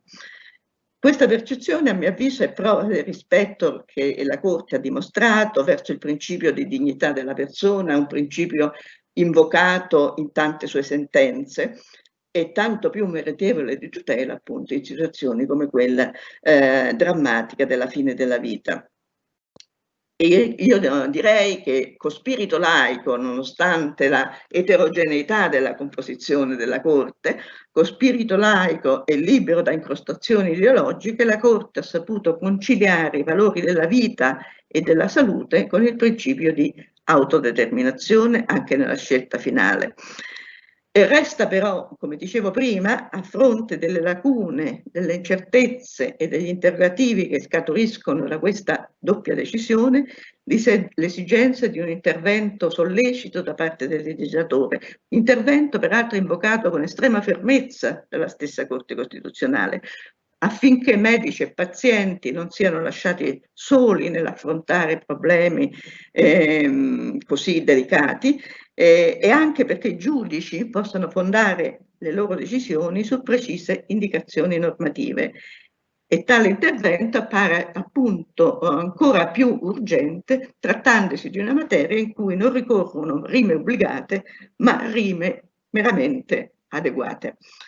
E allora, in conclusione, è necessario che il Parlamento, portando a compimento il disegno della consulta, eventualmente entro i limiti possibili, modificandolo, disciplini in dettaglio il perimetro di illiceità dell'assistenza al suicidio, perché in un sistema di civil law, appunto, come diceva prima, deve essere il legislatore statale a regolamentare in modo compiuto la materia. E questo è tanto più vero nella materia penalistica, in cui vi è una riserva assoluta di legge teleologicamente rafforzata. È innanzitutto allora necessario che il legislatore definisca la posizione giuridica del soggetto richiedente, così consentendo ai giudici civili di individuare gli strumenti per la relativa tutela. Si tratta di un diritto, si tratta di una facoltà, si tratta di un diritto che può essere oggetto solo di una pronuncia dichiarativa. È ancora indispensabile che sia normativamente indicata la soluzione tecnica da adottare in sede penale nella qualificazione della fattispecie, e so che su questo punto si soffermerà il professor Cupelli, in termini di esclusione della tipicità per effetto della riduzione dell'ambito oggettivo della fattispecie incriminatrice, ovvero di causa di non punibilità o discriminante processuale, tenuto conto che la questione non è affatto meramente teorica, ma si riflette sulla formula assolutoria da adottare. Abbiamo visto già le divergenze fra Milano e Massa. È necessario ancora che ferma la portata delle indicazioni fornite dal giudice delle leggi, sia particolarmente articolata la procedura da seguire, soprattutto in relazione all'intervento ai poteri del comitato terzo, comitato etico di controllo. È necessario ancora disciplinare la possibilità, la facoltà di formulare obiezione di coscienza, sulla quale la Corte è molto veloce, perché è evidente che se si consente l'utilizzo di questo strumento in modo generalizzato ai medici, si rimette nelle loro mani la possibilità che la pronuncia della Corte Costituzionale abbia concreta applicazione. E infine è importante che il legislatore disciplini le fattispecie precedenti la pronuncia del giudice delle leggi, assumendo in proprio la responsabilità di scelte che non possono essere demandate, affidate alla discrezionalità dei giudici. Mi fermo qui per ora. Grazie. Una relazione densa di spunti di riflessione. Io ovviamente invito ancora tutte le persone connesse che vogliono rivolgere delle domande a scriverle nella chat. Io ovviamente non ho nessuna competenza in ambito penale, però ascoltando la dottoressa Luccioli riflettevo su un aspetto che non riguarda soltanto il tema di cui ci stiamo interessando oggi pomeriggio, e cioè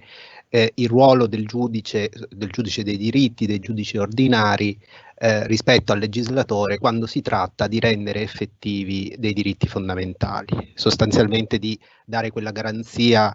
in concreto, quell'azionabilità in concreto al diritto che non lo faccia essere, come si diceva prima citando il professor Cupelli, se ho capito bene, una pura speranza, un desiderio, no? Che non si può realizzare. Perché sia pur come dire, accedendo a quella teoria soprattutto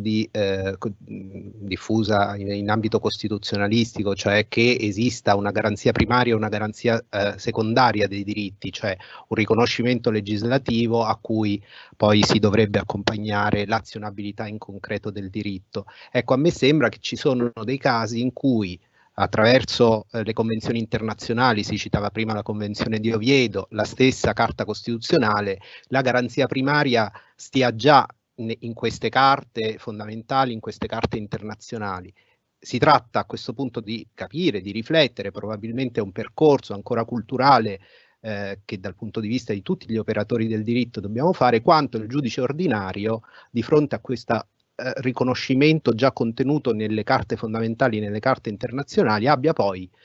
un potere aggiuntivo, diciamo così, di azionabilità in concreto. In fondo era quello che ci ricordava, che ci ha sempre ricordato Bobbio: il vero problema dei diritti fondamentali è la loro effettività piuttosto che il loro riconoscimento. Era semplicemente una riflessione a margine, ma appunto approfittando sia della presenza della dottoressa Luccioli che della professoressa Salazar, come dire, una sorta di ponte che getto, sperando che si possa organizzare un altro momento di riflessione su questo aspetto particolare. Io, se la professoressa Salazar mi ascolta.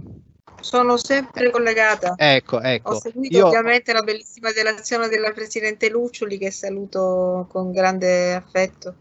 ovviamente. Mi dica. Grazie. Sì. Allora, io ho una domanda per lei che è arrivata, diciamo, un po' in ritardo rispetto alla sua relazione in precedenza. La pone Carlo Maria Cattaneo. Io ora leggo il testo della sua domanda. Dice: professoressa, non vorrei aver equivocato. È corretto dire che la legge 219 del 2017 prevede la necessità che il rifiuto delle cure si accompagni sempre alla terapia del dolore?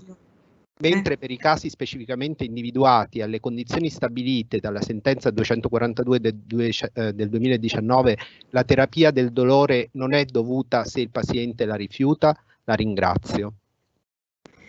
Dunque, sei andato un attimino l'audio, quindi non so se ho capito bene. Allora, noi però dobbiamo partire da questa premessa, che come la legge 219 insegna, in quanto detta le regole per il diritto al rifiuto delle cure, il nucleo duro del diritto al rifiuto delle cure si colloca nella libera scelta del paziente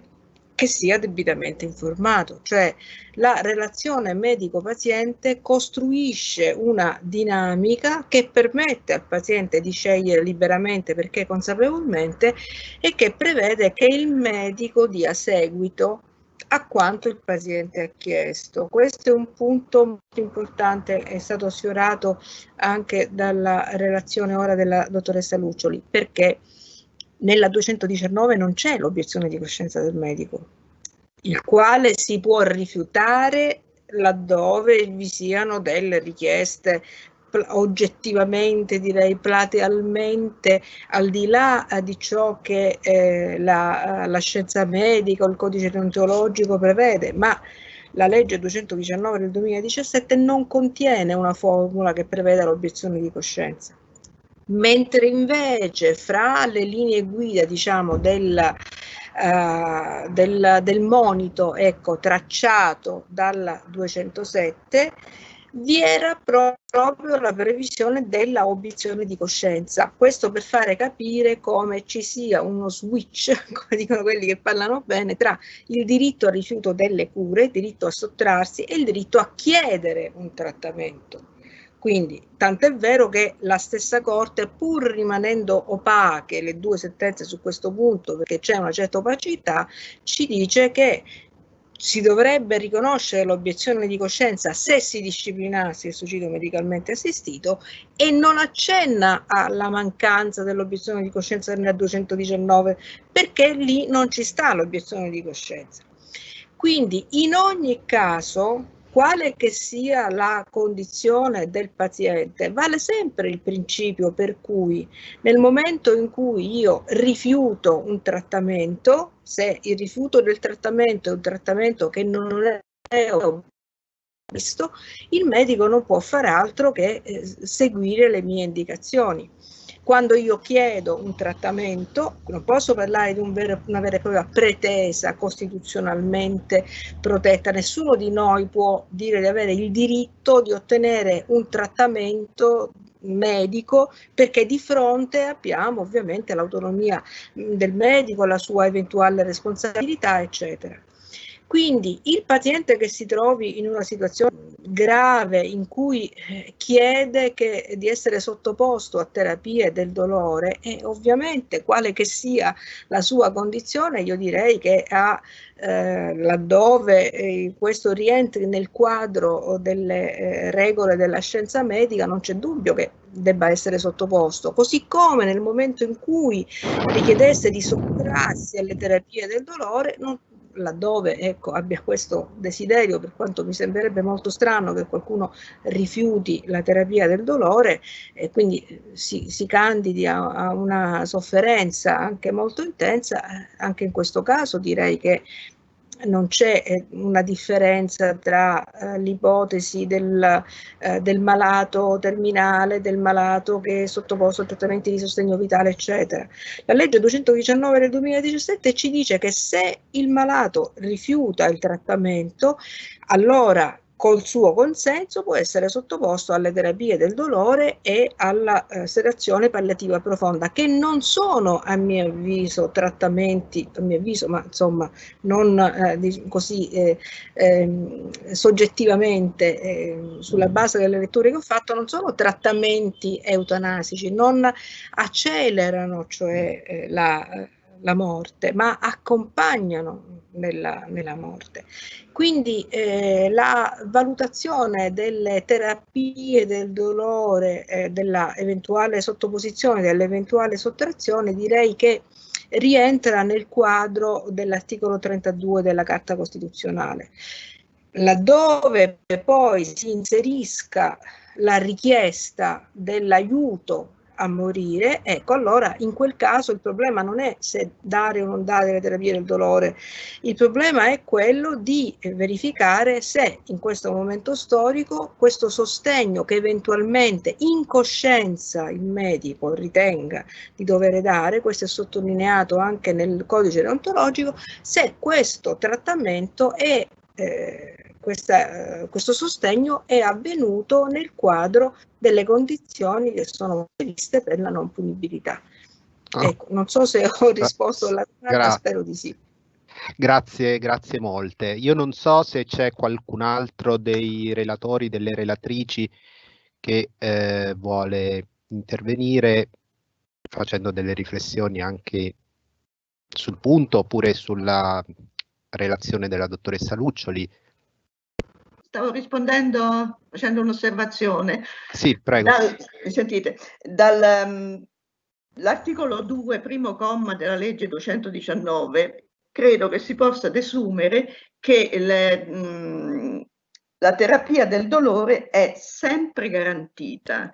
Con questo sempre garantita potremmo giungere a pensare che non sia necessario il consenso del malato, perché la terapia del dolore è diretta soltanto ad eliminare le sofferenze o a ridurre le sofferenze, quindi si profila in un'ottica completamente diversa dai trattamenti sanitari, diversa invece dalla terapia del dolore associata alla sedazione palliativa profonda che in forza del comma 2 dello stesso articolo richiede il consenso del malato.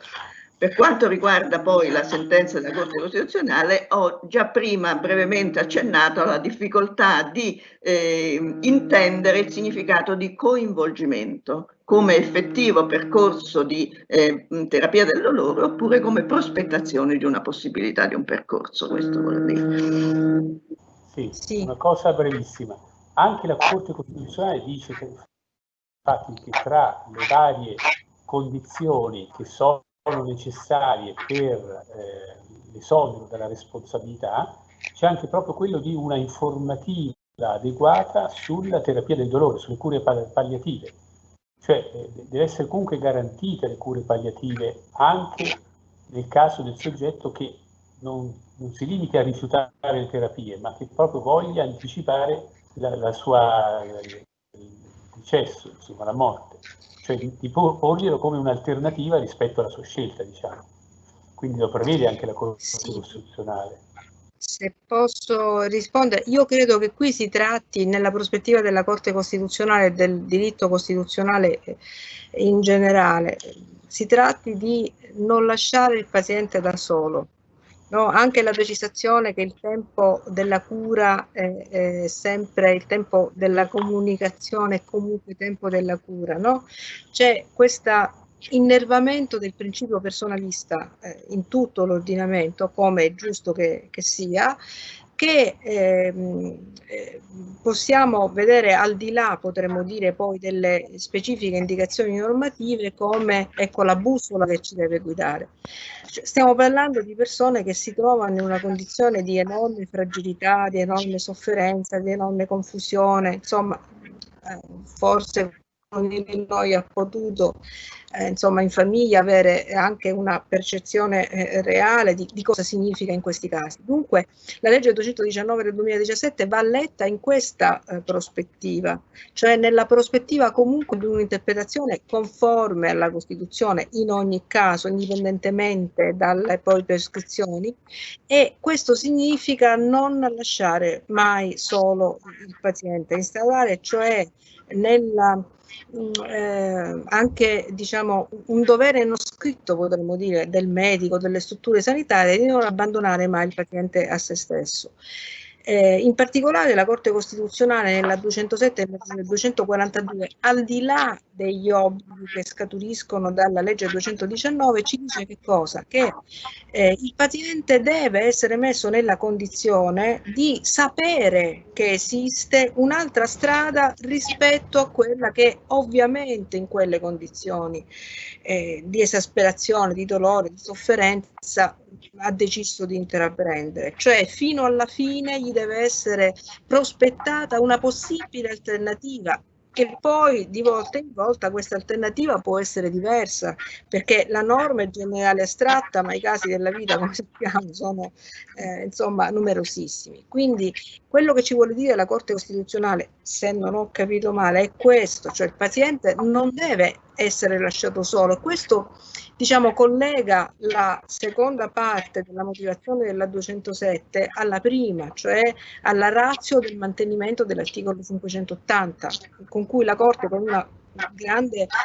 capacità di lettura della norma al di là della sua ratio originale a cui faceva riferimento la Presidente Luccioli, la innesta, cioè innesta una norma fascista in un ordinamento personalista che sembrerebbe una cosa quasi impossibile, attingendo all'articolo 3,2 che ci dice che la Repubblica tutta nella sua interezza, quindi in tutte le sue articolazioni ma anche in tutte le sue istituzioni, comprese quelle sanitarie, non può lasciare sole. le persone in condizioni di fragilità. La rimozione degli ostacoli di ordine economico e sociale non è qualcosa che riguarda solo l'attività del legislatore o solo l'attività del governo, è una cosa che riguarda la Repubblica in tutte le sue articolazioni, quindi anche gli ospedali, quindi anche le cliniche private, quindi anche le università, quindi anche la scuola. E questo, diciamo, quello che vuole dire la Corte, cioè non lasciare il paziente mai nella, diciamo, quasi costrizione a scegliere la strada del suicidio medicalmente assistito perché avverte che non ce n'è un'altra. Poi però a lui spetta la decisione, perché se mantiene l'autonomia, nelle 4 condizioni c'è anche questa, mantenere l'autonomia fino in fondo, allora l'ultima parola deve essere la sua. Quindi ovviamente poi bisogna calare di volta in volta questa alternativa, queste proposte alternative a seconda delle diverse situazioni. Bene, grazie professoressa. Io direi di continuare con le nostre relazioni. Il prossimo relatore è il professor Cupelli. Il professor Cupelli è professore associato all'Università di Roma Tor Vergata, è titolare del corso di diritto penale presso la scuola di specializzazione per le professioni legali dell'Università di Roma Tor Vergata, nonché di diritto penale dell'ambiente e di diritto penale 1 presso il Dipartimento di Giurisprudenza dell'Università Luis di Roma. È anche avvocato, iscritto all'Ordine degli Avvocati di Roma. Ha partecipato in qualità di relatore a numerosi convegni e incontri di studio nazionali e internazionali ed è docente in master sia nazionali che internazionali. È autore di pubblicazioni e saggi in ambito penalistico, con particolare riferimento alla responsabilità penale in ambito sanitario. Tra le altre riflessioni che ha prodotto in tale materia ci sono pubblicazioni relativamente ai casi Welby e Englaro, al caso Cappato, ovviamente in una prospettiva prevalentemente penalistica. Si è anche occupato di autodeterminazione terapeutica, in particolare riflettendo sul ruolo del consenso informato alla luce della legge 217 del 2019. Grazie, spero mi sentiate bene, grazie per l'invito e diciamo in maniera fedele rispetto alla presentazione io mi cercherò di attenere prevalentemente sui profili penalistici della questione, avvantaggiandomi anche di quanto emerso dagli interventi che sono stati svolti sin qui, e cercherò di concentrarmi soprattutto sulle conseguenze delle decisioni ultime, non soltanto le due pronunce della Corte Costituzionale, l'ordinanza 207 del 2018 e la sentenza 242 del 2019, ma direi soprattutto sulle conseguenze in termini pratici di queste decisioni rispetto ai procedimenti penali che hanno riguardato Marco Cappato sia dinanzi alla Corte d'Assise di Milano sia insieme a Mina Welby davanti alla Corte d'Assise di Massa. E credo che proprio il deposito nei giorni scorsi delle motivazioni di questa sentenza di assoluzione dal reato di istigazione e aiuto al suicidio in qualche modo rafforza l'impressione che il dibattito odierno sull'autodeterminazione individuale in ambito terapeutico si sia ormai spostato dal versante del rifiuto di cure anche salvavita, dibattito nel quale abbiamo assistito attraverso le sentenze Welby ed Englaro a un consolidamento in sede giurisprudenziale di principi immanenti nel sistema ma che faticavano ad avere un riconoscimento espresso. Ecco, dicevo, il dibattito odierno si è spostato, è transitato sul versante degli spazi nuovi di liceità di alcune condotte di agevolazione al suicidio, così come sono stati riconosciuti appunto dalla Corte Costituzionale nelle due pronunce a cavallo tra il 2018 e il 2019. Queste pronunce, in realtà la sentenza 242, come abbiamo visto, ha dichiarato l'illegittimità costituzionale dell'articolo 580 in alcuni limitati casi per violazione degli articoli 2, 13 e 32 secondo comma della Costituzione. Ed è importante anche il richiamo a questi articoli per poi parametrare anche i margini di necessario intervento del legislatore per colmare alcune incertezze che sono emerse sin qui. Dicevo che questo peso dell'autodeterminazione nelle sue ricadute penalistiche, ovviamente per quello che è di mia competenza, mi sembra che sul piano formale emerga con riferimento alle condizioni dei soggetti che oggi possono dirsi legittimati in qualche modo a chiedere l'agevolazione al suicidio, come individuati dalla Corte Costituzionale, ma anche sul versante possiamo dire giuridico, dal richiamo appunto decisivo che è stato operato dalla Corte Costituzionale all'articolo 32 della Costituzione e anche, direi soprattutto, alla legge 219 del 2017 l'articolo 2 della Costituzione. La legge 219 che ha rappresentato, come pure è stato ben detto, una sorta di parametro di comparazione per vagliare il rispetto della ragionevolezza e dell'uguaglianza, oltre che della dignità dell'articolo 580 al metro della legge 219. Quello che mi sembra emerga in maniera evidente anche semplicemente leggendo il dispositivo della sentenza 242 è che in realtà liceizzando la condotta di agevolazione del suicidio in presenza di alcune condizioni situazionali, la malattia reversibile, la sofferenza e situazioni diciamo così procedurali, il procedimento medicalizzato attraverso un coinvolgimento nelle cure palliative, il Servizio Sanitario Nazionale che deve essere necessariamente chiamato in causa, i comitati etici territorialmente competenti, in qualche modo si è finito per aprire la porta a un ampliamento dell'autodeterminazione individuale. I confini dell'autodeterminazione oggi sono andati oltre la linea del semplice diritto di rifiutare o interrompere trattamenti sanitari, che pure sembravano una conquista importante, soprattutto prima della legge 219 del 2017, e questo in qualche modo pone nuovi problemi anche per la classe medica, in particolare l'esigenza di fronteggiare nuove e impellenti questioni che sono collegate agli obblighi, ai nuovi obblighi del medico a fronte di richieste di agevolazione al suicidio e alle conseguenti responsabilità che possono delinearsi nei loro confronti in caso di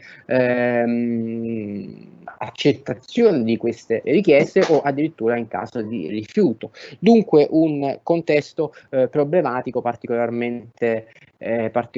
denso nella dimensione penalistica.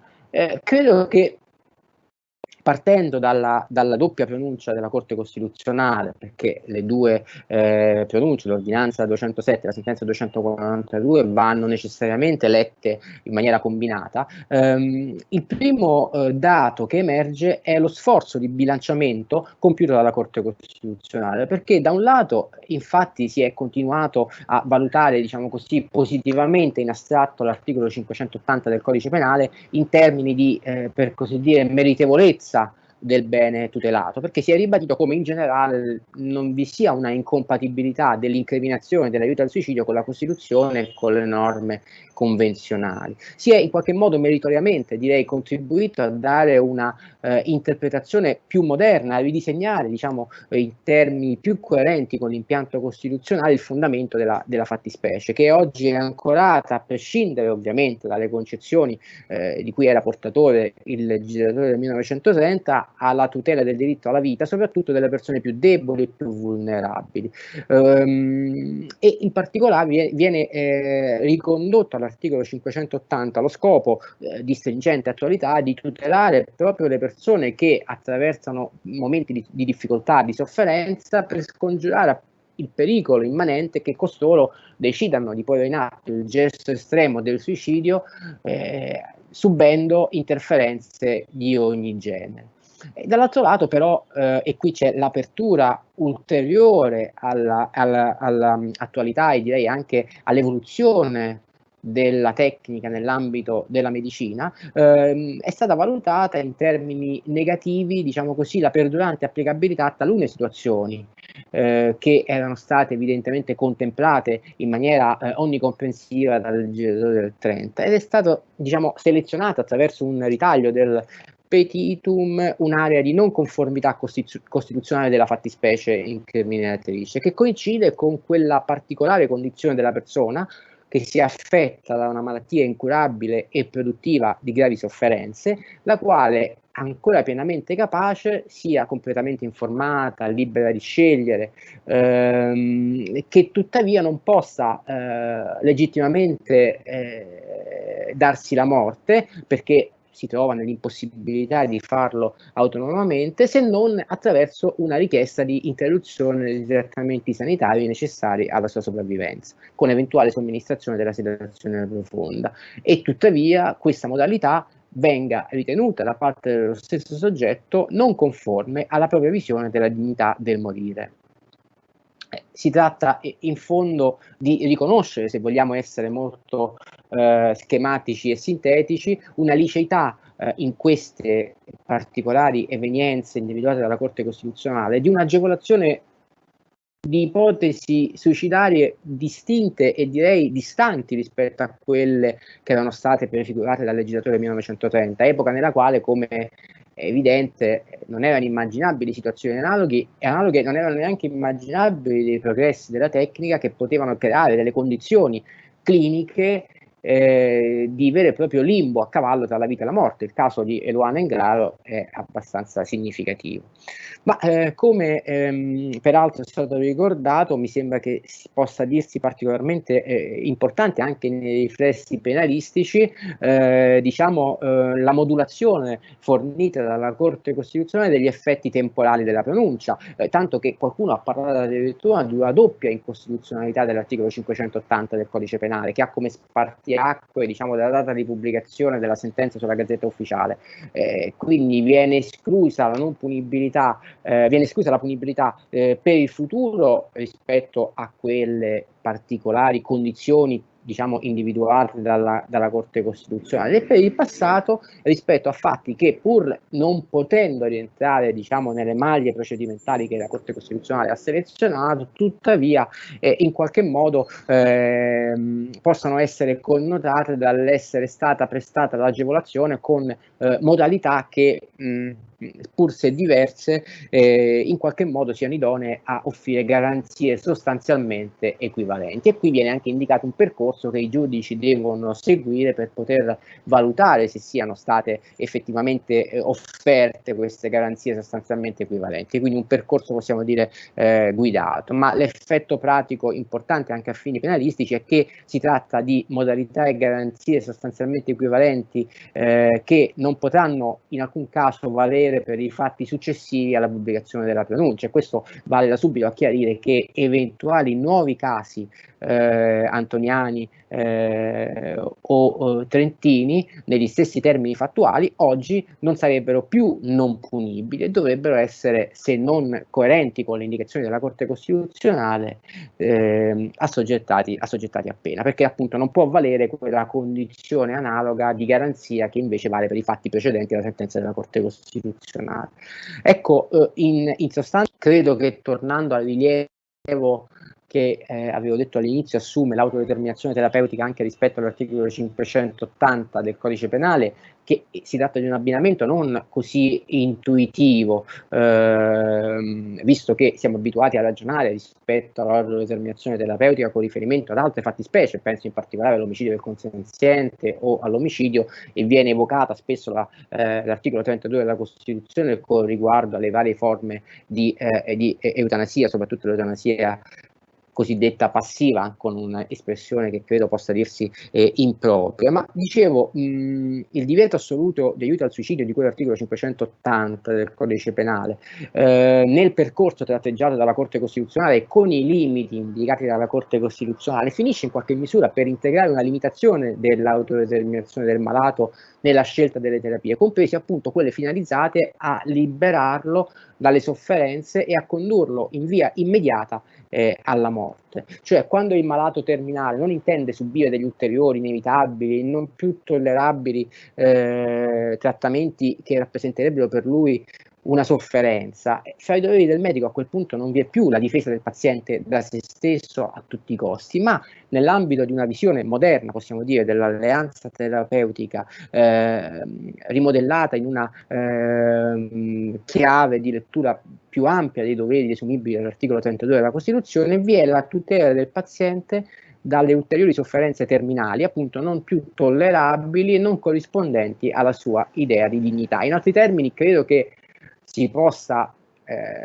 rileggere l'agevolazione al suicidio in queste particolari ipotesi come l'agevolazione del realizzarsi con modalità soggettivamente più dignitose di una morte comunque inevitabile di un paziente per il quale nella fase terminale le sofferenze non sono più sopportabili. Dunque si tratta probabilmente di una diversa modalità di esecuzione in ben precise circostanze del diritto costituzionale di lasciarsi morire interrompendo dei trattamenti salvavita vitali, non più quindi soltanto attraverso la sedazione profonda continua. Chiaro che in quest'ottica assume un peso importante il richiamo che la Corte Costituzionale fa alla verifica medica dei presupposti in presenza dei quali il malato può richiedere l'assistenza nel morire, ma anche il processo medicalizzato con la riserva al solo personale del Servizio Sanitario Nazionale della somministrazione di questi trattamenti, punti su cui si è aperto un dibattito, ma che in qualche modo sono stati stemperati anche dall'inciso della Corte Costituzionale con riferimento all'obiezione di coscienza e quindi dal non riconoscimento di un obbligo per il medico di assecondare queste richieste e dall'altro lato dalla presa di posizione anche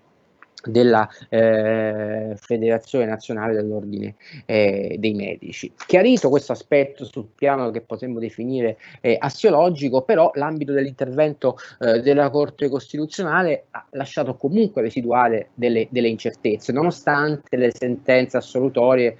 della Corte di Assise di Milano prima nella vicenda Cappato-Antoniani e della Corte di Assise di Massa nella vicenda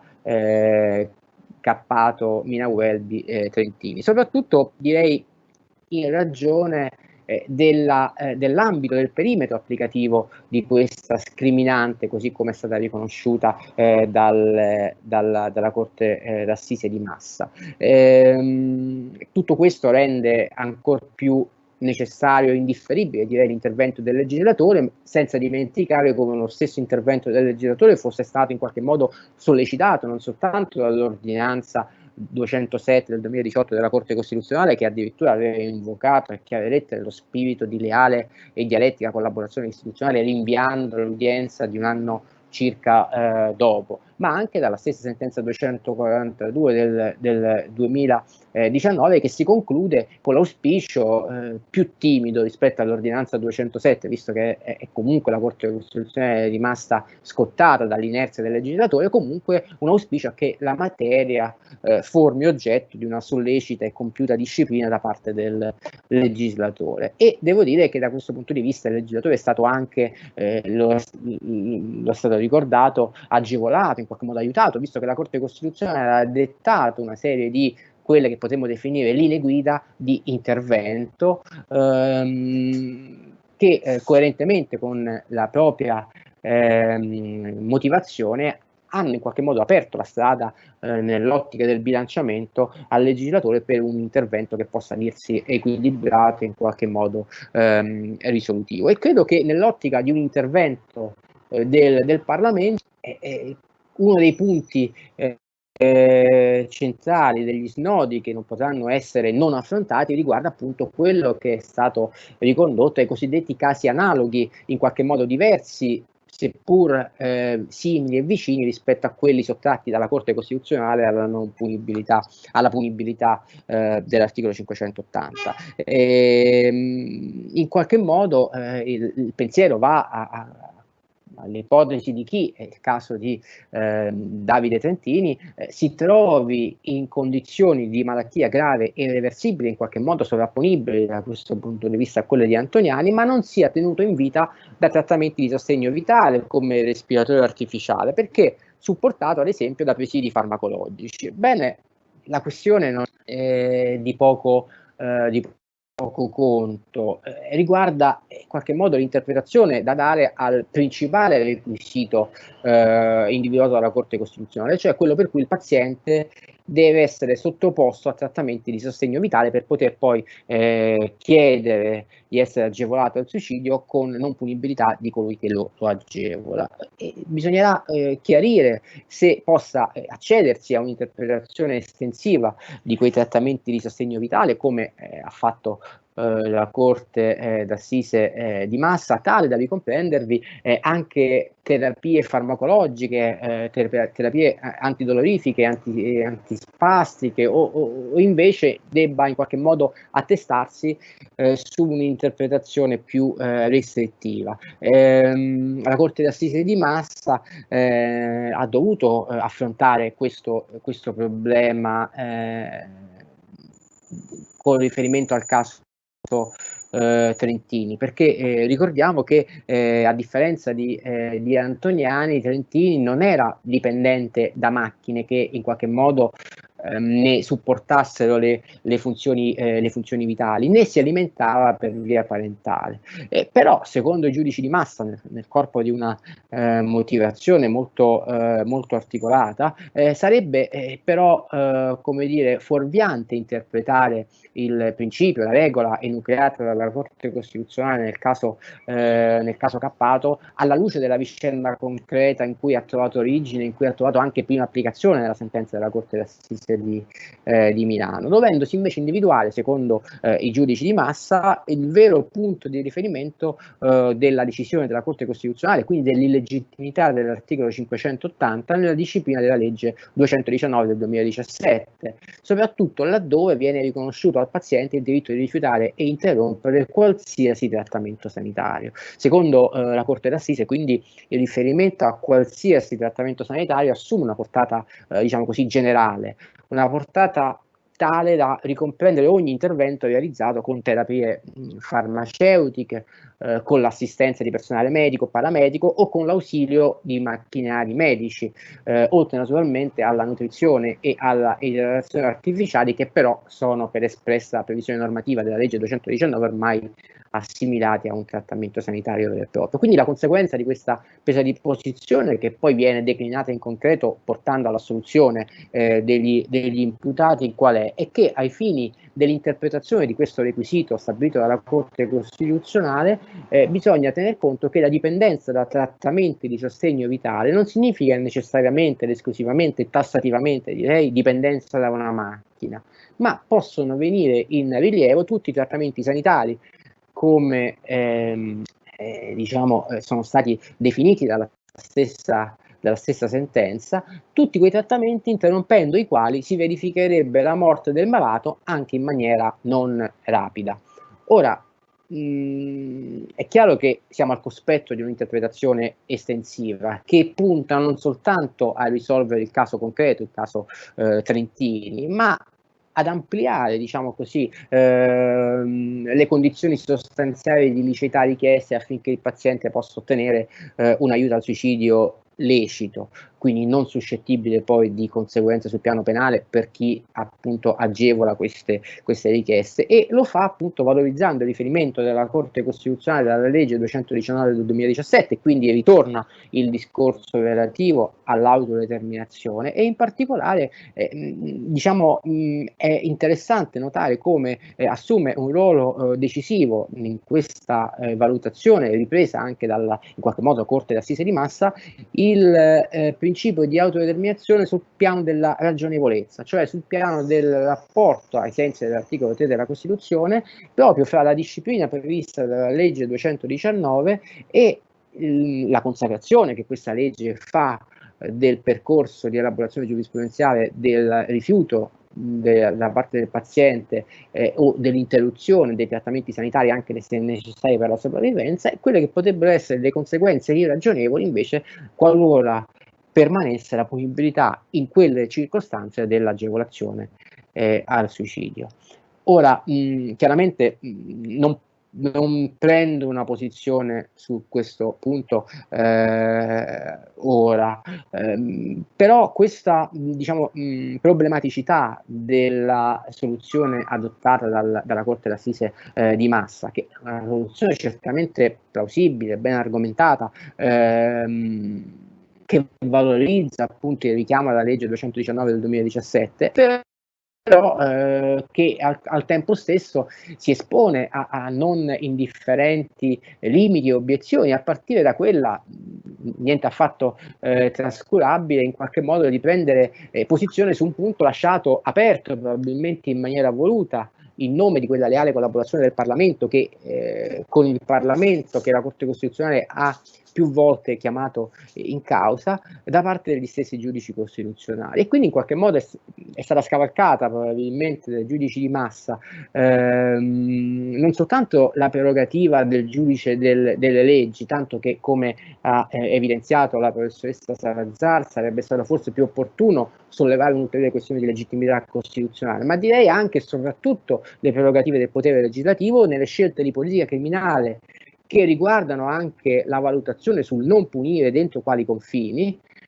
in un ambito riconducibili peraltro a questioni cosiddette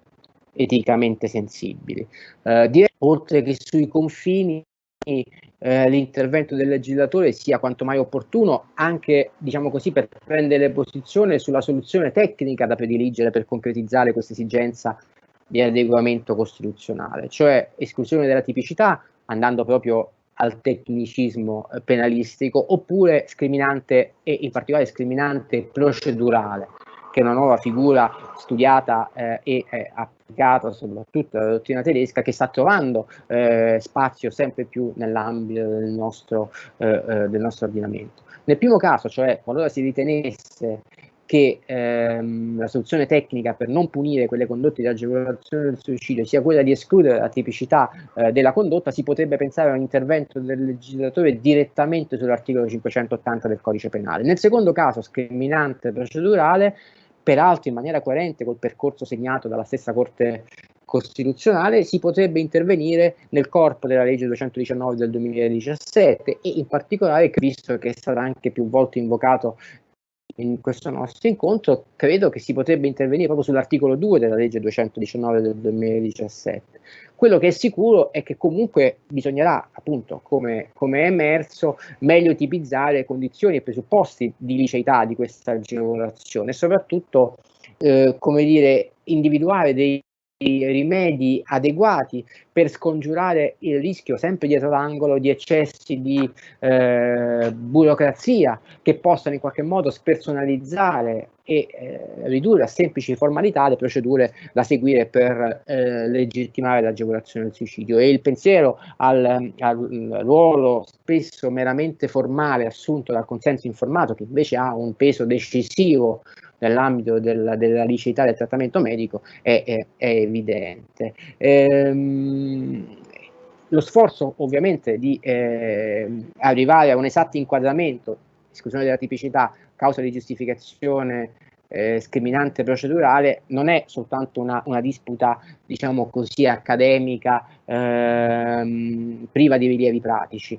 nonostante, diciamo, in questi termini sia stata trattata soprattutto dai giudici della Corte d'Assise di Milano, perché in realtà non sfugge come soltanto, diciamo così, spostandosi sul versante dell'esclusione della tipicità si può ad esempio addivenire a un proscioglimento perché il fatto non sussiste, e invece optando per una soluzione in termini discriminante, la formula assolutoria sarà invece il fatto non costituisce reato, difettando a fronte, diciamo, della configurabilità del fatto tipico l'elemento dell'antigiuridicità. Peraltro dobbiamo anche sottolineare le conseguenze anche in termini civilistici delle diverse formule. Ciò che è sicuro, e concludo con questo auspicio, è che le incertezze chiamano in causa inevitabilmente la responsabilità del Parlamento, e dunque l'auspicio non può che essere che il legislatore in qualche modo vinca la tentazione di tergiversare ulteriormente, accontentandosi delle decisioni dei giudici costituzionali o ordinari, e superi quella ritrosia che sin qui, diciamo, è stata manifestata nell'affrontare una questione tanto fondamentale, che riguarda la vita e la morte di ognuno di noi, e che purtroppo credo che sia dovuta, questa ritrosia, al fatto che si tratti di una questione percepita a livello politico probabilmente come elettoralmente non redditizia. Da questo punto di vista spero che il Parlamento appunto assuma una posizione responsabile, e riprenda il percorso iniziato con alcuni disegni di legge che poi avevano avuto un'accelerazione in concomitanza con l'udienza davanti alla Corte Costituzionale del settembre del 2019, dopo il primo rinvio dell'ordinanza 207, ma che da quel momento in poi si sono completamente arenati. Grazie. Grazie al professor Cupelli. Io ho subito due domande che sono arrivate in chat per lui. Allora, la prima è di Fabio Luongo, che chiede: come si coniuga la necessaria tassatività della fattispecie penale con un dispositivo pericolosamente elastico che si ricava dalla sentenza della Corte Costituzionale, dove si discute ad esempio di, aperte virgolette, modalità equivalenti quanto ai fatti anteriori alla sentenza medesima? Si concilia molto male, direi, nel senso che può dar luogo ad alcune,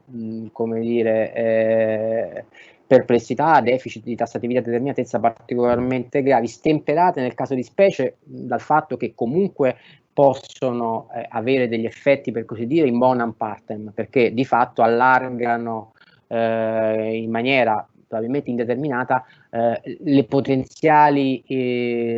non punibilità di alcune condotte, ma del resto possono dar luogo anche a altri profili problematici. Ma credo che questa, diciamo, indeterminatezza, come ho detto, della Corte Costituzionale rispetto ad alcuni requisiti sia stata voluta proprio perché rientrava nell'ambito del rapporto tra Corte Costituzionale e legislatore, con l'auspicio che il legislatore completasse il vuoto lasciato dalla Corte Costituzionale, la quale, dobbiamo sempre ricordarcelo, è stata mossa dalla esigenza drammatica di trovare una soluzione che fosse in grado di risolvere il caso concreto e quindi di arrivare a una declaratoria di legittimità costituzionale che portasse alla non punibilità nel caso concreto degli imputati, senza stravolgere le scelte di politica criminale che in qualche modo dovevano essere rimesse nella loro sostanza al legislatore. Quindi una soluzione che appunto ho definito in più occasioni, diciamo, di equilibrismo giuridico e costituzionale nel caso di specie, che ha appunto dei possibili limiti nella scarsa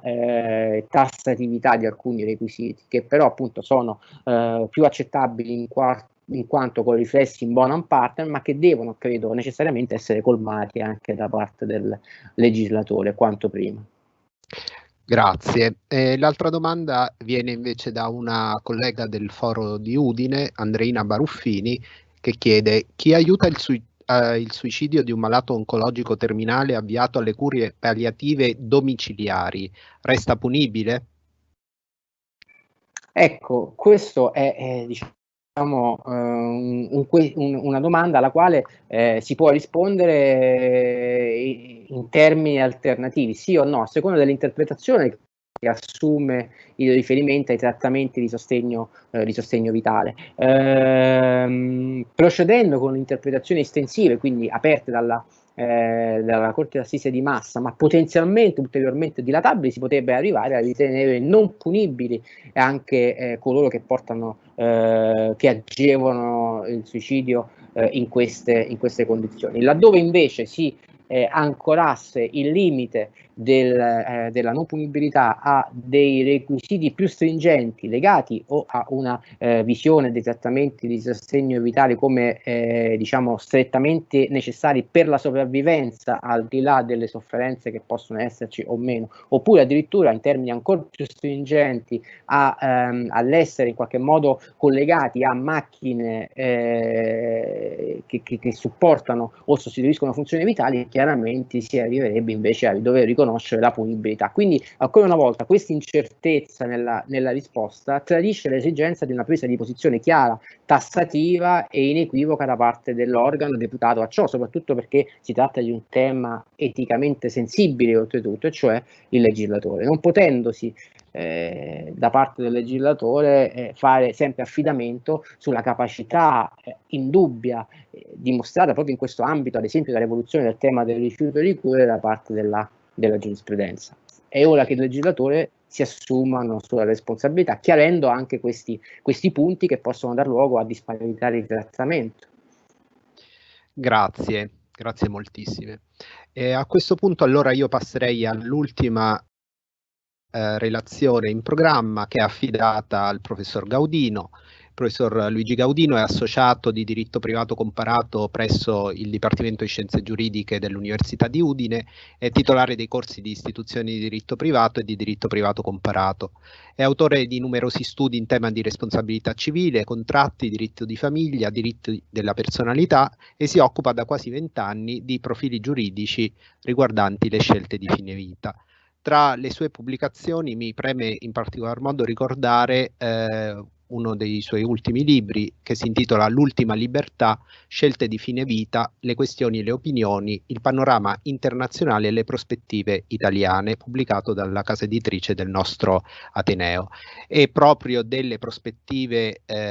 appunto di diritto straniero che ora ci parlerà il professor Gaudino, a cui cedo la parola. Grazie.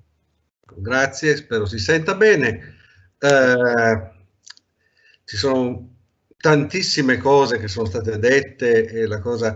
è un peccato davvero essere online e non potersi guardare in faccia, soprattutto con chi ci ascolta. Cerco di essere il più possibile leggero, proprio perché mi rendo conto che è difficile seguire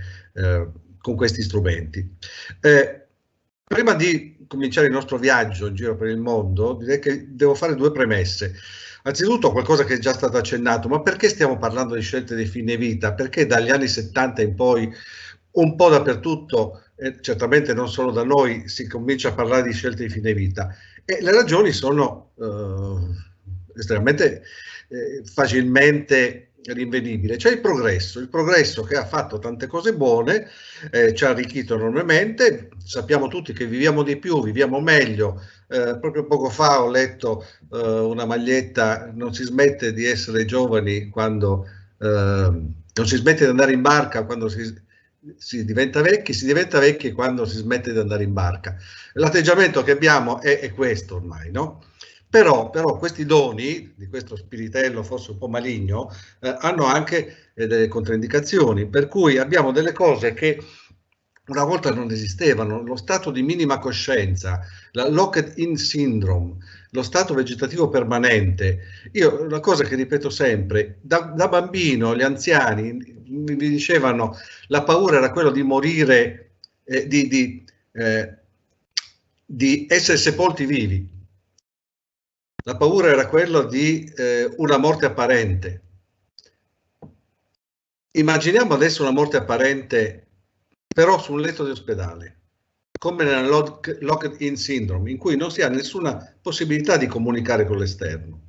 È da questo che nascono questi problemi. L'altro versante, la SLA, l'Alzheimer. Viviamo molto a lungo, ma viviamo bene? No, non necessariamente, e sorgono ovviamente questi problemi. Il fatto stesso che i trapianti, cosa buonissima, ci ha fatto interrogare su che cos'è la morte, no, la dice lunga. C'è un bilanciamento: ogni volta che nasce qualcosa di buono dobbiamo affrontare qualche problema nuovo. Ora, qual è il percorso? Questo è il secondo punto di partenza. Qual è il percorso col quale viene affrontato tutto questo, senza distinzione tra common law e civil law? La distinzione casomai passa tra i paesi in cui l'accesso all'assistenza medica avanzata è diffusa e quella in cui questo problema non c'è, perché se il problema è trovare chi ti dà l'aspirina non si parla di scelte di fine vita, parliamo di paesi con la medicina avanzata. Quindi civil law, common law non cambia. Civil law e common law è abbastanza facile constatare che la sequenza è sempre la stessa. Sorge un problema reale. che innesca una domanda di diritti. Questa domanda impatta inevitabilmente con la magistratura. Nasce lo stato vegetativo permanente, ci si chiede se è il caso di cessare le cure, a chi ci si rivolge? E ci si rivolge alla magistratura, perché il diritto non è preveggente, la magistratura col diritto vigente fa delle risposte, individua una soluzione, tendenzialmente questa soluzione, magari dopo lunghi tentennamenti, va nel senso dell'accoglimento dell'istanza, del riconoscimento del diritto. A questo punto, se le cose funzionano, il legislatore interviene, per lo più confermando, formalizzando i risultati dell'interpretazione giurisprudenziale. I risultati di giurisprudenza e legislazione influiscono a questo punto a livello sociale sul modo di affrontare nuovi problemi e innescano una nuova domanda nella società. Giusto per fare un esempio, abbiamo aspettato la legge del 2017 per alcuni lustri, quasi subito dopo si è posto il problema del suicidio assistito. Non per niente, io tendo a chiamare questo un circolo virtuoso perché amo questi aumenti di diritti ponderati, certamente non giacobini. Qualcuno chiama slippery slope, qualcuno dice un pendio scivoloso. E il fatto che si sia parlato di suicidio assistito dopo la legge 219 dà in fondo ragione a chi diceva ma così chissà dove andremo a finire. D'altronde la realtà,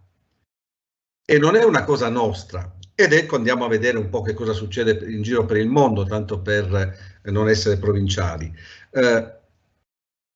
Ogni essere umano, adulto e capace, ha il diritto di decidere cosa debba essere fatto con il proprio corpo. Un medico che interviene senza il consenso del paziente commette un'aggressione ed è tenuto a risarcire i danni. Queste sono le parole che tutti citano del giudice Cardozo, New York 1914, con cui più o meno inizia il discorso sul consenso informato.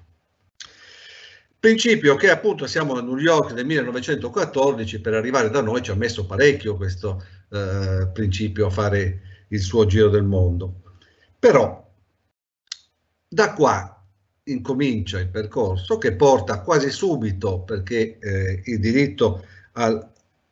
all'assenso comporta il diritto al dissenso e quindi l'affermarsi della possibilità di rifiutare le cure, ma la possibilità semplicemente di sottrarsi alle cure, di rifiutarle, mostra di non essere sufficiente quando appunto comincia il progresso a mostrare le sue nuove realtà. E la realtà è la nuova domanda in tutti questi fatti. Ci sono dei nomi e dei cognomi, che è importante ricordare, perché altrimenti tutto diventa una schermaglia ideologica. Negli Stati Uniti Karen Kinland e Nancy Cruzan. Siamo negli anni 70, due giovani cadute in stato vegetativo, poi c'è un'anziana, Claire Conroy, sopravvive in uno stato fisico e psichico enormemente degradato, è tenuta in vita soltanto dal sondino nasogastrico. Dopo qualche anno avrà altri nomi, Terry Schiavo, stato vegetativo permanente. In Inghilterra si parla di Tony Bland, un 17enne schiacciato dalla folla durante degli incidenti in uno stadio. Anche questo è stato vegetativo. In Italia sarà il nome di Eluana Englaro. Tutti questi casi impongono di porsi delle domande e le soluzioni partono dalla medesima consapevolezza alla fine. Non tutto ciò che la tecnica consente di mettere in campo per tenere in vita una persona corrisponde di per sé alla volontà o al migliore interesse di quella persona. E quindi bisogna porsi una decisione, un problema delle decisioni, perché decidere è inevitabile, anche non decidere è decidere. Anche tenere per 20 anni una persona in un letto che non è la bella addormentata, ma se uno dovesse leggere con attenzione qual era la giornata di Eluana Englaro, si fa un'idea di com'è, e d'altronde anche l'ultima sentenza del Tribunale di Maastricht ci racconta per tutto, con tutti i particolari, che cosa vuol dire, no? Quindi affrontiamo la realtà.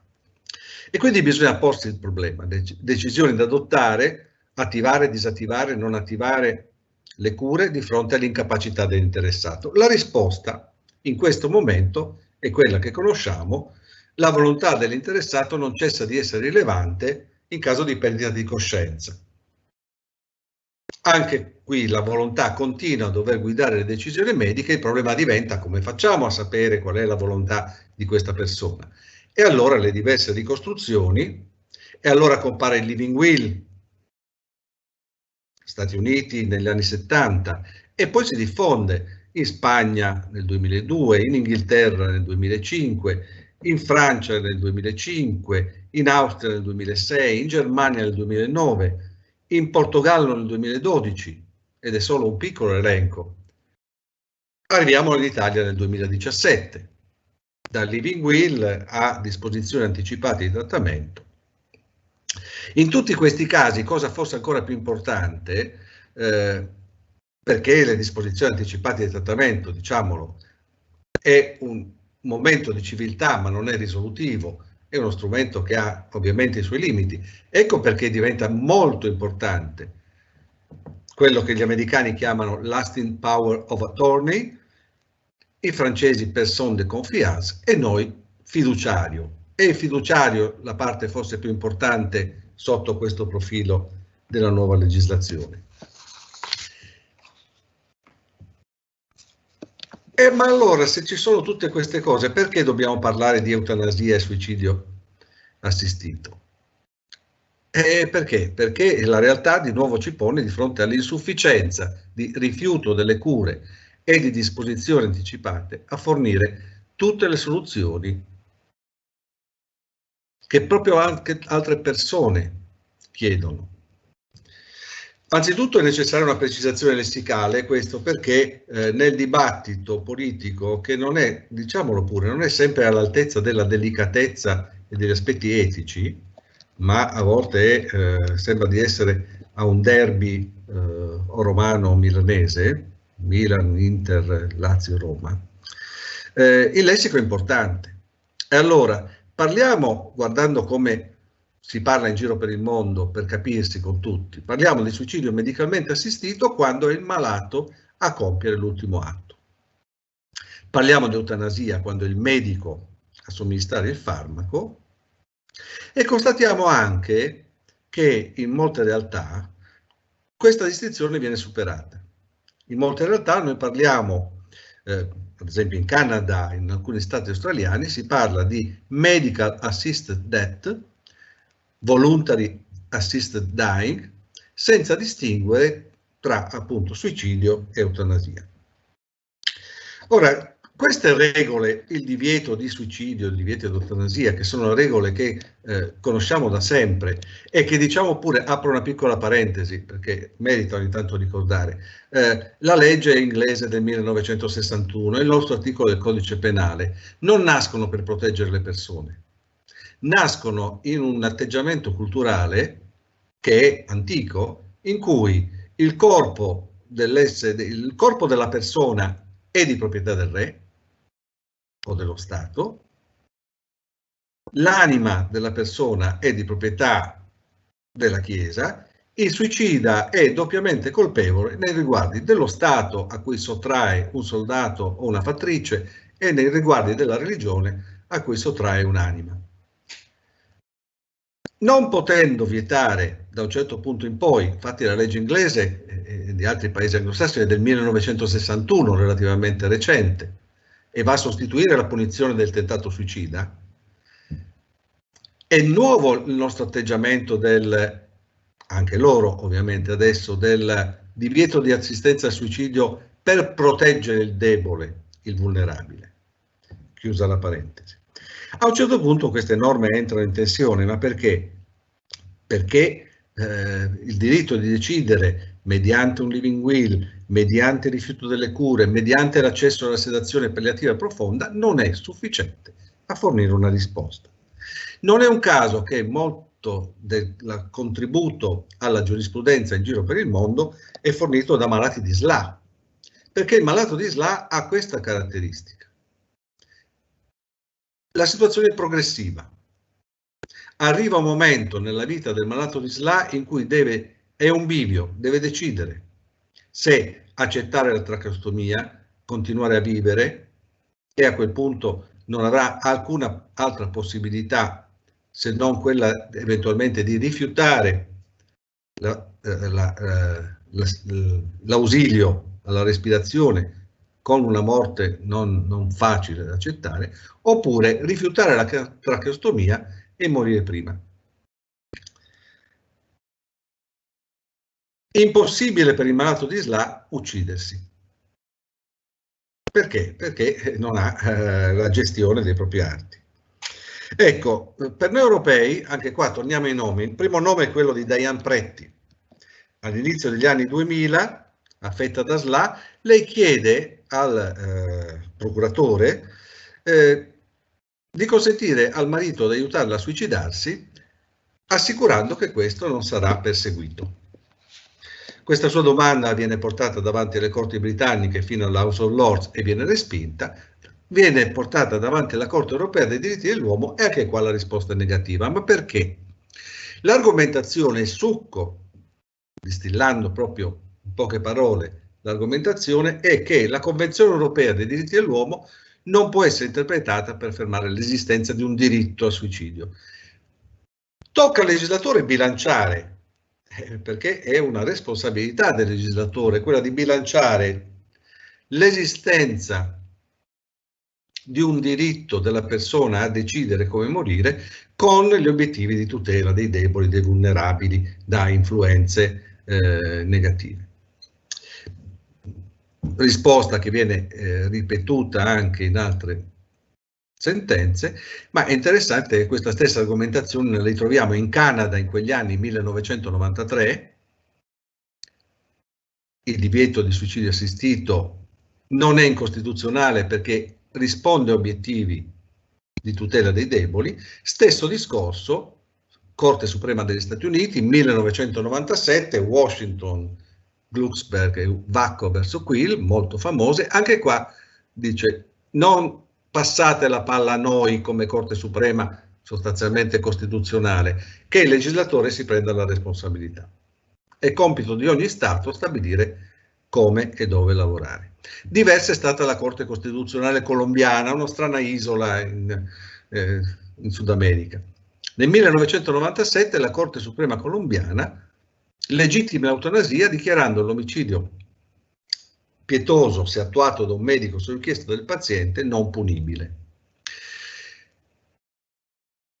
Ci sono strani parallelismi perché la Corte colombiana lo fa nel 97, il legislatore tace, nel 2014 la Corte ribadisce il principio, siamo adesso in attesa di un intervento legislativo, ma nel frattempo il Ministero della Salute ha stabilito in pratica delle regole guida. Insomma, il dibattito è aperto, siamo negli anni 2000, il dibattito è aperto. Mi soffermo un attimo sul caso del Canada, che forse è più interessante, proprio perché nel 93 malata di SLA chiede che venga tolto di mezzo questo divieto per consentire a qualcuno di aiutarla a uccidersi quando non sarà in grado di muoversi autonomamente. Siamo in common law.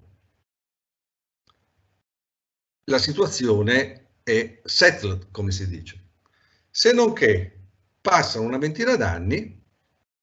situazione praticamente identica, una giudice, e pensiamo quanto importante è il lavoro anche del singolo, una giudice di primo grado scrive una sentenza di alcune centinaia di pagine, perché sa quello che sta facendo, e non applica il precedente della Corte Suprema. Però offre alla Corte Suprema, in questa sua motivazione, le argomentazioni per ribaltare il proprio precedente. Tecnicamente si chiama anticipatory overruling. Disapplico un precedente vincolante perché credo che la stessa Corte Suprema lo abbandonerà. Ovviamente, come succede in appello, viene ribaltata la sua decisione, ma la Corte Suprema viene convinta ed è lei che ribalta, fa il vero e proprio overruling e ribalta il suo precedente. Perché tante cose sono cambiate e perché alla fine, tra le tante argomentazioni, quella più interessante è che un divieto senza eccezioni alla morte medicalmente assistita si pone contro il diritto alla vita, che sembra un paradosso, Ma perché? Qual è il ragionamento? La persona, sapendo di poter ottenere un aiuto al suicidio, anche quando non è più in grado di farlo autonomamente, deciderà di vivere di più, sperimenterà la sua esistenza qualche mese in più, qualche tempo in più, sapendo che esiste una via d'uscita. Vietare il suicidio assistito vuol dire costringere la persona a uccidersi prima del tempo,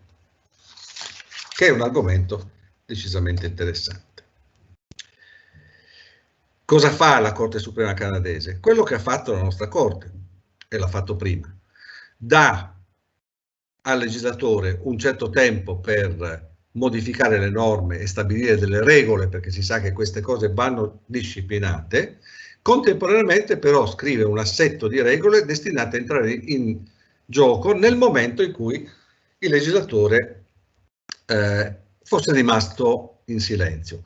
In Canada, non in Italia, in Canada c'è stata una costellazione di cose fortunate, per cui eletto Premier Trudeau, nel giro di poco tempo viene emanata una legge in tema di Medical Assisted in Dying, e quindi con tutta la disciplina adesso il Canada ha una legislazione molto puntuale su questi punti. È interessante, sempre perché questo dibattito è così vivace, nel giro di pochissimo tempo la sentenza canadese rimbalza in Sudafrica e in Nuova Zelanda. Viene presa in considerazione, anche se non vincolante, ma perché le argomentazioni sono quelle e sono indifferenti. Civil law, common law, legge una sentenza canadese, gli argomenti valgono in Canada, valgono in Italia, valgono in Francia, perché i principi di base, il Bill of Rights, è lo stesso. E quindi il dibattito va avanti e l'elenco dei paesi in cui ormai questo divieto di suicidio è stato abbattuto è decisamente ampio. Per sintetizzare ancora, credo che si possa ricostruire la risposta dei vari paesi secondo alcuni modelli. Il primo modello è quello, lo chiamo modello Oregon perché forse l'Oregon è il primo a aver normato nel 1997. La linea è: il suicidio è lecito, suicidio medicalmente assistito sempre, suicidio medicalmente assistito, lecito a determinate condizioni nel rispetto di procedure e controlli. Quindi c'è tutto un apparato che viene messo in campo, procedure, controlli, a posteriori, verifiche statistiche e così via. Il secondo modello è quello svizzero. Il divieto c'è soltanto se l'istigazione e l'aiuto è attuato per motivi egoistici. Quindi nessun controllo, fate come volete, l'importante è che la motivazione non sia quella egoistica. È comparso per un po' il modello tedesco, che era con un nuovo paragrafo del codice penale volto essenzialmente a rispondere un po' al turismo verso la Svizzera, un po' a determinate associazioni, e che comportava il divieto di aiuto al suicidio attuato in maniera organizzata. Modello tedesco, ma che però la Germania ormai ha ripudiato, visto che nel 2020 una pronuncia della Corte Costituzionale ha dichiarato questa norma lesiva del diritto fondamentale all'autodeterminazione. Abbiamo poi altra cosa di risposta interessante, il modello inglese. Il modello inglese si basa su una norma molto simile al nostro articolo del codice penale, però abbiamo questo: l'incriminazione in Inghilterra è subordinata a una valutazione del Director of Public Prosecution, per cui la scelta inglese non è stata quella di abolire o modificare la norma, ma è stata quella di invitare il procuratore a rendere chiare quali sono le policy in base alle quali deciderà se incriminare o no. Quindi non ti dico puoi farlo prima, perché il reato c'è, ma ti dico quali sono le regole che seguirò nel valutare il tuo comportamento. E in pratica, alla fine, al di là della formalità, non viene perseguito l'aiuto al suicidio in presenza di condizioni abbastanza simili a quelle del modello Oregon. Poi ci sono i paesi in cui l'eutanasia attiva, quindi non il suicidio, è lecito, e qua abbiamo Olanda, Belgio, Lussemburgo, Canada, alcuni stati australiani e così via. E arrivo alla fine. Ora, la Corte Costituzionale nel 2019 qualcosa è cambiato. Il legislatore è rimasto sordo, non è stato come il canadese all'invito precedente, e quindi è stata la Corte Costituzionale a dichiarare non punibile chi agevola l'esecuzione del proposito di suicidio a determinate condizioni. E secondo me la Corte Costituzionale ha dettato le condizioni che poteva immaginare in quel momento, forse non poteva fare molto di più. La formula lascia inevitabilmente dei vuoti di definizione, di operatività, di protocolli, forse qualcosa che dei buoni interpreti potrebbero superare, forse qualcosa che un'organizzazione sanitaria attenta potrebbe affrontare. Però la questione è tutto questa. Cioè, se non facciamo una legge, se non prendiamo esempio dall'Oregon, dal Canada, dallo Stato di Victoria, dicendo esattamente come si fa, certo, possiamo dire che in Italia abbiamo ammesso alcune possibilità per dei malati che stanno soffrendo in maniera terrificante di accedere al suicidio assistito, ma li puniamo costringendoli a un percorso che già è una condizione drammatica. A questo aggiungiamo una condizione drammatica fatta di un percorso giudiziario, di risposte da parte degli amministratori sanitari e dei medici che saranno inevitabilmente difensive, e magari ci sarà il medico disposto, ma ci sarà il direttore sanitario che si ribella. La Corte Costituzionale ha chiamato in causa i comitati etici, forse si riferiva ai nuclei etici per la pratica clinica e non certo ai comitati etici per la sperimentazione. Però tutto questo vuol dire che serve una procedura. È difficile che le amministrazioni facciano spontaneamente. Già non si stanno dando da fare per applicare la legge del 2019. Perché, e qua davvero chiudo, queste sono leggi che non minacciano, sono leggi che consentono di fare cose buone. Però bisogna volerle fare queste cose buone, tocca far fatica. E se le amministrazioni non si impegnano su queste, tocca ancora una volta ricominciare quell'iter che porta a azioni di responsabilità, costrizioni e così via. Qua c'è veramente qualcosa da fare, è una rivoluzione culturale. Vi do soltanto un paio di dati, perché l'Oregon, dove funziona, che monitorizza, è facile trovare su internet le statistiche annuali, e servono anche per gli argomenti. Sono due dati. Dal 97 abbiamo 2518 persone che hanno avuto la ricetta per i farmaci letali. Il 66% l'hanno utilizzata. Questo vuol dire che un terzo, ottenuta la via d'uscita, ha continuato a vivere. Quindi il rischio di un'esplosione di suicidi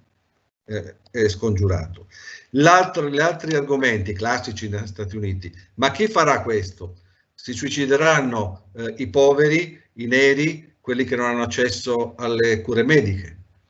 La statistica ci dice invece che il 96% sono bianchi, l'istruzione è mediamente elevata, tutti avevano assicurazioni mediche o altre forme di copertura dei costi, più del 90% delle morti sono avvenute in casa, perché anche i particolari contano. Buona parte di queste persone vuole morire in casa, vuole morire bene e vuole morire in casa. Ora, se il legislatore si dimentica di queste persone, se il legislatore ritiene che sia appunto non pagante dal punto di vista elettorale, si prende un'enorme responsabilità. È una responsabilità politica, lascia il tempo che trova, ma insomma noi continuiamo a lavorare su questi campi. Vi ringrazio. Grazie. professor Gaudino. Io ho una riflessione, anzi due riflessioni, una diretta a te e un'altra alla Presidente Luccioli. Allora, la prima è questa. Ce la propone Kevin De Sabata, che è un collega italiano ma docente in questo momento all'Università di Amsterdam. Dice, se non ricordo male, la Corte EDU è molto più restia della Corte Costituzionale italiana ad ammettere la possibilità di aiuto al suicidio assistito. Quindi non so se sia effettivamente corretto assumere le fonti europee come riferimento. Qui mi sembra che la nostra Corte Costituzionale vada un passo oltre. La Corte EDU tende a dichiarare che anche su questioni di non punibilità bisogna lasciare la parola solo al legislatore, non potendo intervenire neanche in caso di inerzia. Vedi per esempio la giurisprudenza della Corte Suprema del Regno Unito. Ecco, tu che cosa pensi? Sì, no, è proprio così. Tocca al legislatore effettuare questo bilanciamento. Non si può trarre dalla Convenzione né un divieto totale, quindi nessun Stato firmatario può consentire il suicidio assistito o l'eutanasia, né il contrario. È un bilanciamento che tocca al legislatore di ogni Stato fare, perché ci sono argomenti a favore e contro entrambe le posizioni. È una questione etica, ma anche tecnica importante, perché se vogliamo proteggere i deboli, dobbiamo proteggere i deboli non a costo di costringere altri deboli a morire nel peggiore dei modi, e quindi il legislatore deve avere il coraggio di fare delle scelte. Grazie. E invece sempre di Kevin De Sabata per la Presidente Luccioli.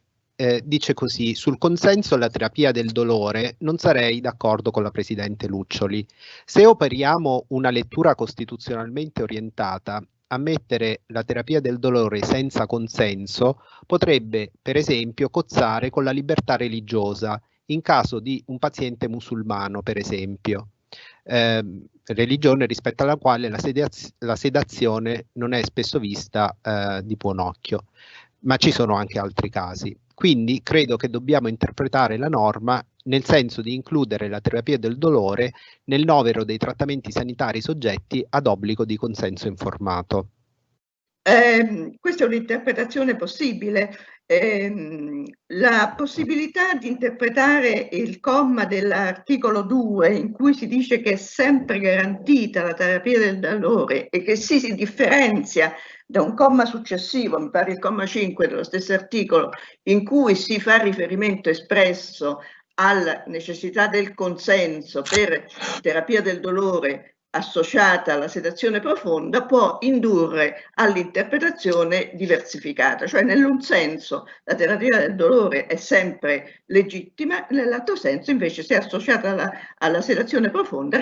postula il consenso del malato. Se noi consideriamo la terapia del dolore come un intervento che non ha nulla a che fare con i trattamenti sanitari veri e propri, ma è diretto unicamente a